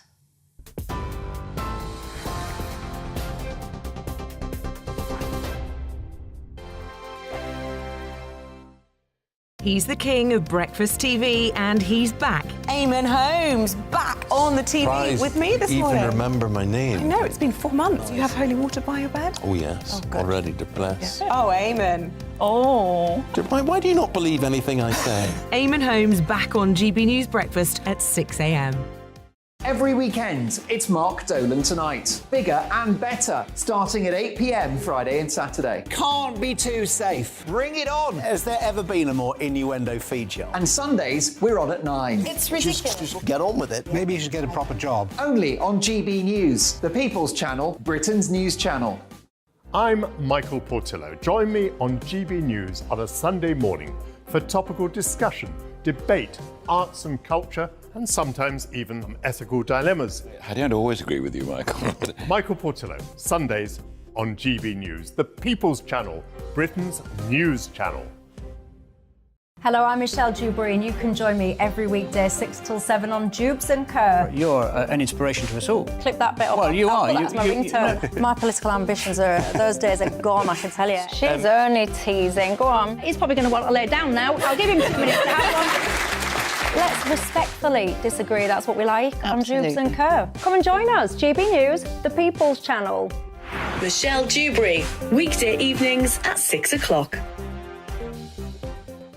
Monday to Thursday on GB News, it's Bev Turner Today from 10 a.m. We're going to be here for you, our GB News family, to keep you up to date, but also make you smile. The guy went from puberty to adultery. And I can't wait to bring a few of my own opinions. I have no time for cultural totalitarianism. We'll engage in passionate, but always polite debate, with your thoughts and opinions at the centre of it all. Only on GB News, the People's Channel, Britain's news channel.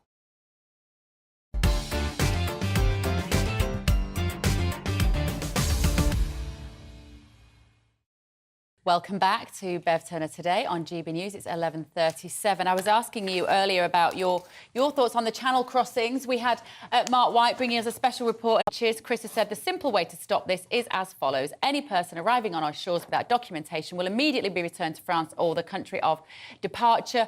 And John says, what's the point if they're going to escort them to our shore? And Bernard says, so much for giving the French more millions and officers to help. It seems this is not working. Right, Liam Halligan has just hot-footed it into my studio.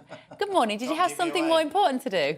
No. Are we getting extra coffee? You could hear the squeaking chair in the background. Right, UK car production fell to its lowest ever level, am I right? Why? Yeah, well, not lowest ever, because we didn't make cars in the Stone Age, do we? But... Well, you know what I mean. All right. So, lowest car, yeah. Well, let me go through the numbers. I've got some numbers here. So if we can look at the graphic, in 2019, so pre the pandemic, UK car production was 1.3 million, quite chunky.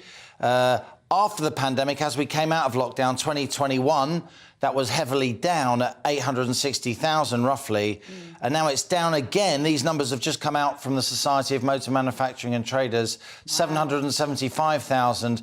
So that's a good 40% down on the pre-pandemic level. Nearly half. Car making in the UK, and that is indeed, Bev, drum roll, the lowest since 1956. So a 70-year low in terms of car production. Why is this happening, Bev? This is happening in part because factories have still not fully rebooted, having been shuttered during part of lockdown. It's happening because in China and parts of Asia, many semiconductors in cars these days, lots of electronics, their semiconductor factories still haven't been fully rebooted. It's because of issues ongoing with shipping off the back of the pandemic, getting hold of sheet-rolled steel and so on. Freight costs are very, very high.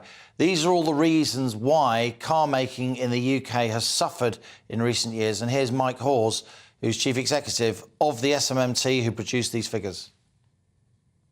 Well, obviously, the figures are really depressing. You know, it's the worst year since 1956, and that reflects a lot of the volatility in the global industry, but also some structural changes in the UK. We've seen the closure of the Swindon plant, changes of Ellesmere Port from passenger cars to commercial vehicles.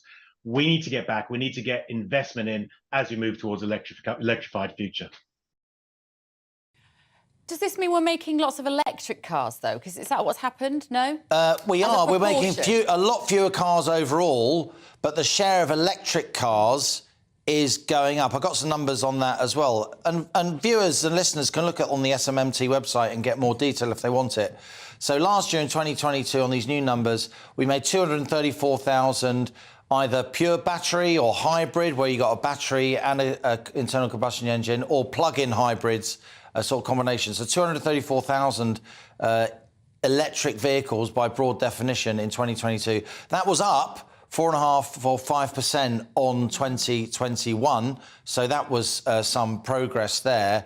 But electric vehicles, and here's the sort of headline number, they now account for over 30%, 30.2% of all UK car production is now electric vehicles. And Bev, that takes us back to a topic you and I have been discussing a fair bit over recent days, that British Volt gigafactory up in Blythe, up in Northumberland, just north of Newcastle, near the deep water port in the small town of Camas. You've got this incredible site for a gigafactory making the batteries for those electric vehicles. You want to make the batteries so then you can make the vehicles nearby, securing car making in the northeast. Of course, Nissan's up there, other specialised car makers are up there, but they want that gigafactory to be built precisely because of the growing market for EVs as the government moves in 2030 to ban, remember, ban all new petrol and diesel cars. Here's Mike Hawes again.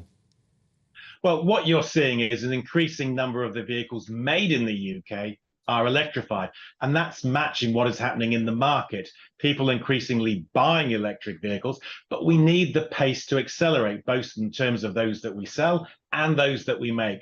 To do that, we need a structure that encourages that transition, investment in manufacturing, incentives to help purchasing, and above all, for the driver, massive investment in the infrastructure, because what we're seeing is that is not keeping pace with the demand. We're almost out of time, Liam, but will electric vehicles work? Like, is it a long-term plan? We're not ready in terms of the charging yet. I don't think we're ready. I don't think there are nearly enough battery factories. We're meant to have 10 by 2030 to meet the demand for car making. We can't even get 2. No. That British Volt one up in Blythe would have been the second. And also, there are figures out today, which I'll report later, on how few charging points there are now per cars, because the number of electric cars is growing much faster than the number of charging points. Can we just put you in charge of it all, Liam? Can you just please just go and just deal with them, just sort out these people who make. They'd have to make me an offer, but for now I'm busy here. Don't go anywhere. We need you at GB News. Liam Halligan. Right. OK, moving on. Met Police Commissioner Sir Mark Rowley says that the public should prepare for more painful stories as the force confronts the issues that it faces. 2 or 3 Met officers per week are expected to appear in court on criminal charges in the coming weeks and months. Earlier, I spoke to former Met Detective Peter Blexley. Here's what he had to say about this.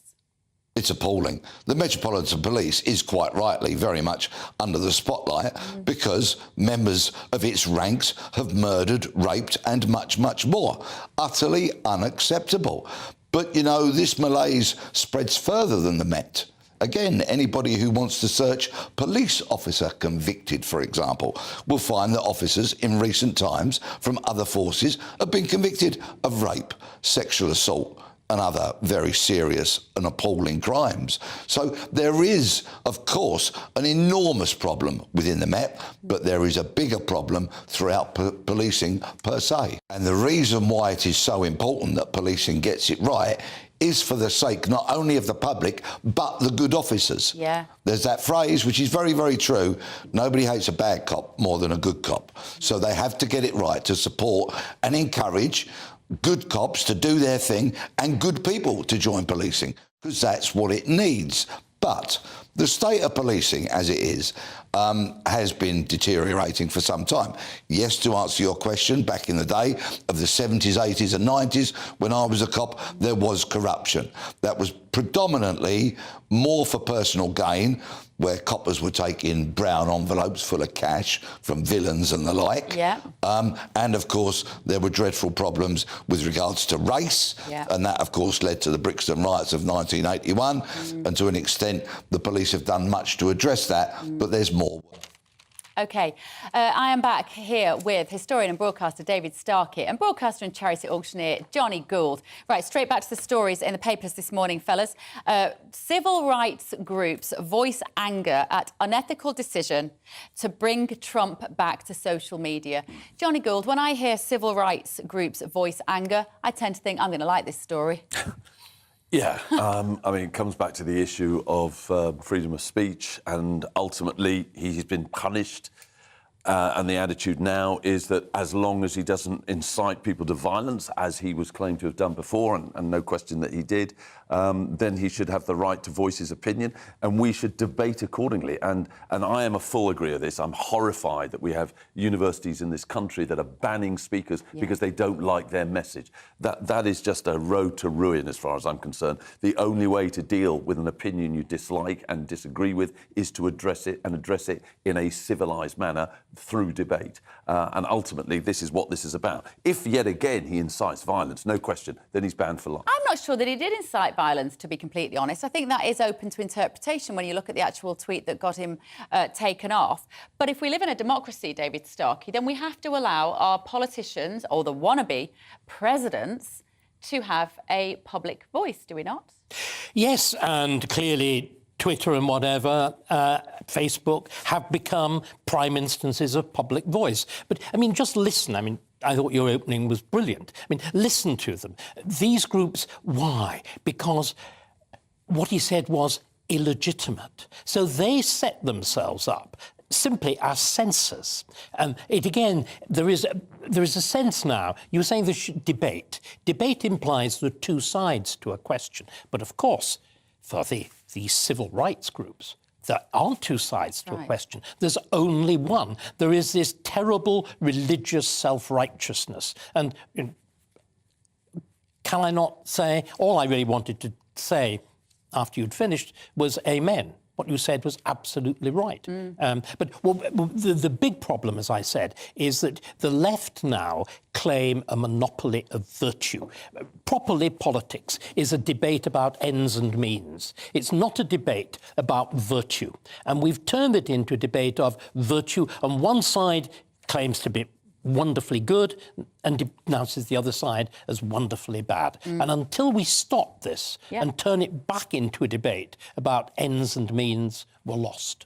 Well, Meta's President of Global Affairs, of course, is Nick Clegg, old leader of the Liberal Democrats. It's astonishing, isn't it? It is amazing, Isn't it amazing how these people... Do you remember Clegg, that extraordinary Deputy Prime Minister, the Me Too of the Cameron government, the man who sat there whilst Cameron perjured the nation and half-sold it, now emerges as the arbiter of world morals? Yes. I mean, if you wanted to write satire... You couldn't. You couldn't invent it. No, you couldn't. In fairness to Meta, initially they outsourced this decision to a group of appointed academics, former politicians, and therefore intellectuals deemed to be independent. Yeah, right. The irony, of course, is... Really?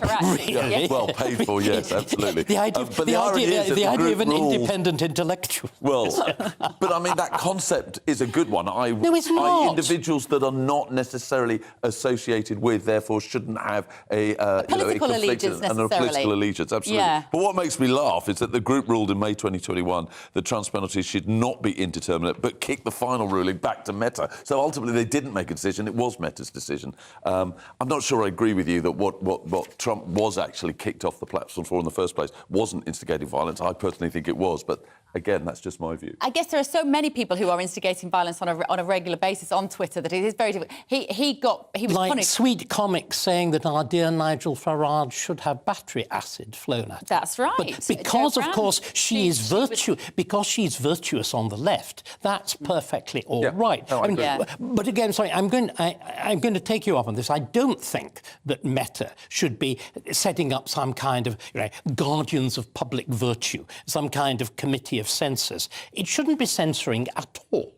In other words, essentially, a publisher should publish. It's become okay. Irrespective of the message, even if the message is a totally violent. No. But the law deals with that.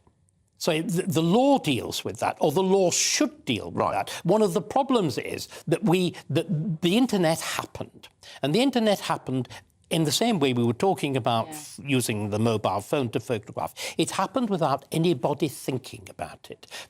Again, the whole premise, wonderful, Tim Berners-Lee, the whole premise of the internet was this marvellous, free, utterly unrestricted world in which anything could happen. There was no central authority.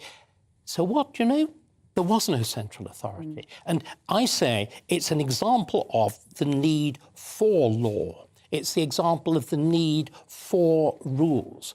In other words, there was a sort of naive idealism about the whole thing. The notion of the internet was we're all fundamentally good. Well, there's the online safety bill, which has been but that's the worst way of doing. That is the worst way of doing it because it creates an artificial regime, and it's also not the problem of.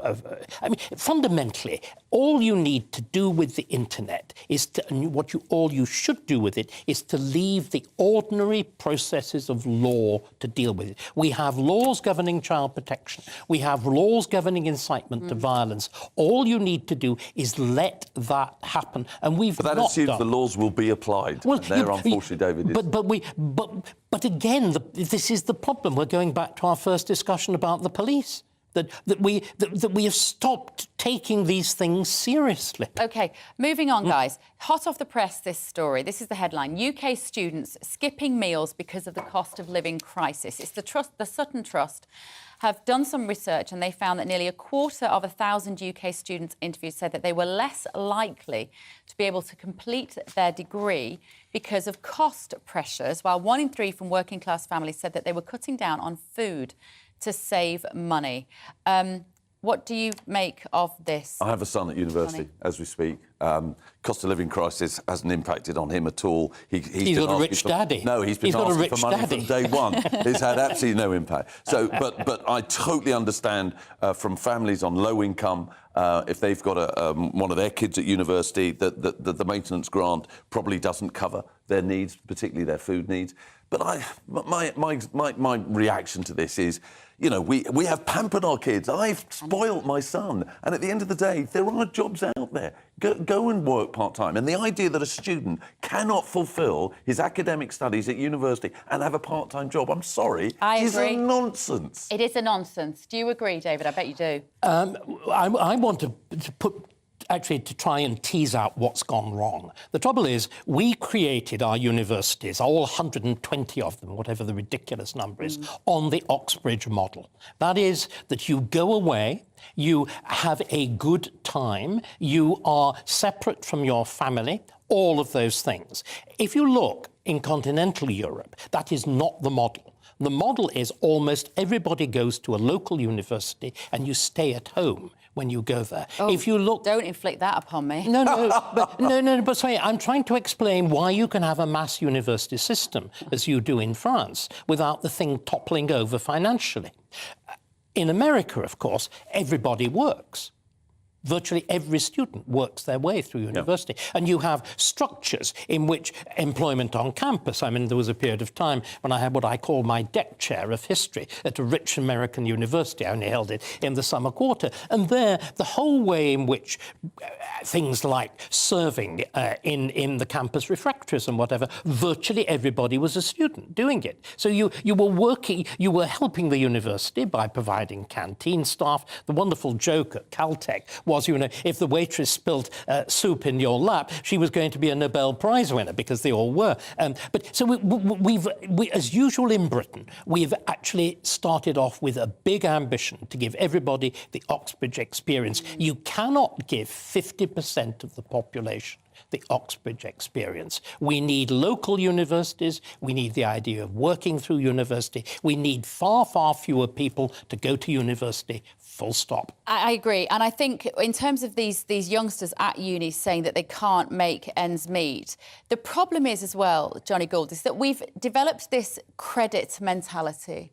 Yeah. So I was brought up, if you can't afford it, you don't have it, right? Now, these kids, because of the tuition fees, ironically, talking of Nick Clegg, appropriately, because of tuition fees, they already know they're going to come out of university with tons of debt. They go, well, what's the point? I might as well just have more debt when I come out. See, when my son was going to university, I kept asking him, what have you done about your accommodation? Yeah. And grant for it. And he said, no, I've decided I don't want to take on that shoulder that level of debt. Yeah. I went, OK, so how are you going to pay for it? And he just looked at me and said, well, you are debt. He'd had no discussion with me. It was one of the biggest falling outs we've ever had, because I looked at him and just said, look, I understand having that level of debt is pretty frightening. But the reality is that actually the repayment loan is the greatest loan facility in the world. Even affluent parents encourage their kids to take it out for that very reason. And I think it is unfortunate. I think it's unfortunate that compared to when I went to university, you got a grant which you did not have to pay. Or you got a bar job. Or you did something. We've got a labour shortage. Nobody should be leaving university because they can't afford to pay for it anymore, even though it is expensive. Right now, listen, on Twitter, I've been asking you about your experience of the local police force, whether it's been positive or negative. We just want to test the mood of the nation on this. 59% of you say that your experience with the police has been a negative one. 41% of you saying that it is a positive experience. We've come to the end of the show. I could have talked to you all day, guys, but next up, so thank you to Johnny Gould and David Starkey, but next up is GB News Live with Mark Longhurst. I'm Bev Turner. I'll see you on Monday. Have a great weekend. Hi there, it's Aidan McKibben here with the latest forecast from the Met Office. Sunny spells and mostly dry for many of us today, but it is a bit colder in the north whilst it's milder in the south. Even though we've seen a cold front clear southwards, that's helped to clear the very cold conditions that have been stagnant across southern parts of the UK over the last few days. And the mist and fog that we saw fairly extensively on Wednesday, although there were a few pockets of fog and frost about first thing this morning. But they're lifting now, and for most it's a dry and bright day. The best of the sunshine in the west, a bit more cloud into the east, 1 or 2 showers for parts of eastern Scotland and eastern England. But temperatures have evened themselves out, 6 or 7 in the north, so not quite as mild. But 8 or 9 in the south means that it is a touch warmer compared with the last few days. Into the evening, we'll see the clear spells and light winds remain across parts of western Scotland, Northern Ireland, as well as western England and Wales, and in these areas a touch of frost and some fog patches, especially for Northern Ireland. But further east we've got more cloud cover and so mostly frost-free, although a touch of ground frost and perhaps some frost on cars is still possible. Showers continuing, and those showers will spread into parts of the Pennines through the night and into the first part of the day on Friday. But otherwise, actually plenty of sunshine by the afternoon on Friday.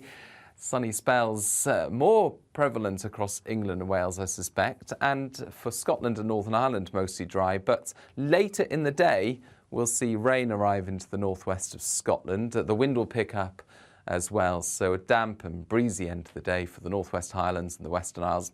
That band of rain pushing south on Friday night, so with the cloud in the north, the frost-free night on the whole here, but a colder start on Saturday across England and Wales, then a bright day for many, windier on Sunday.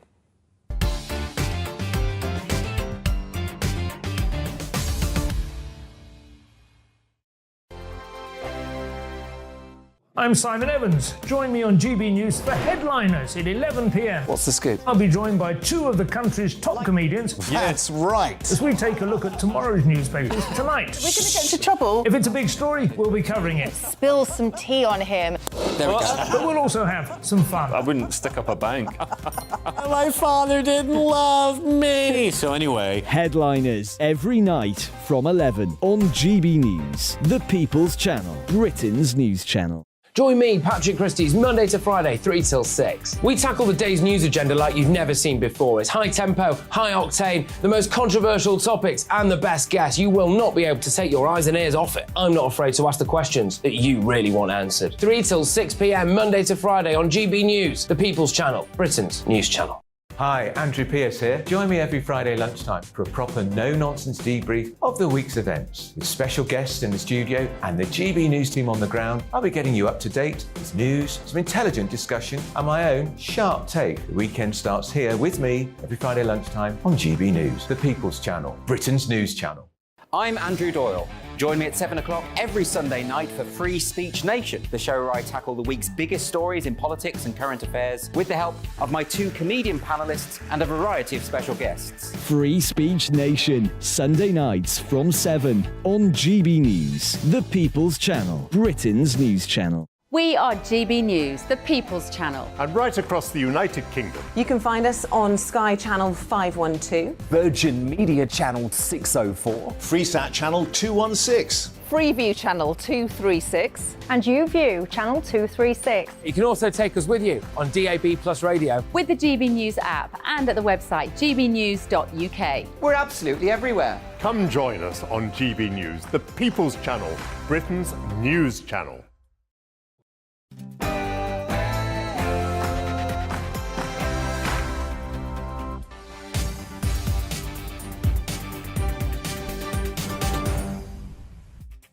It's 12 noon. Very good afternoon to you. You're with GB News Live with me, Mark Longhurst, and coming up for you this hour. An away day for the government, or is it, as the opposition claim, hideaway day, as they try to wrestle with the continuing fallout from Nadhim Zahawi's tax affairs? Well, the Cabinet's heading to Chequers in Buckinghamshire.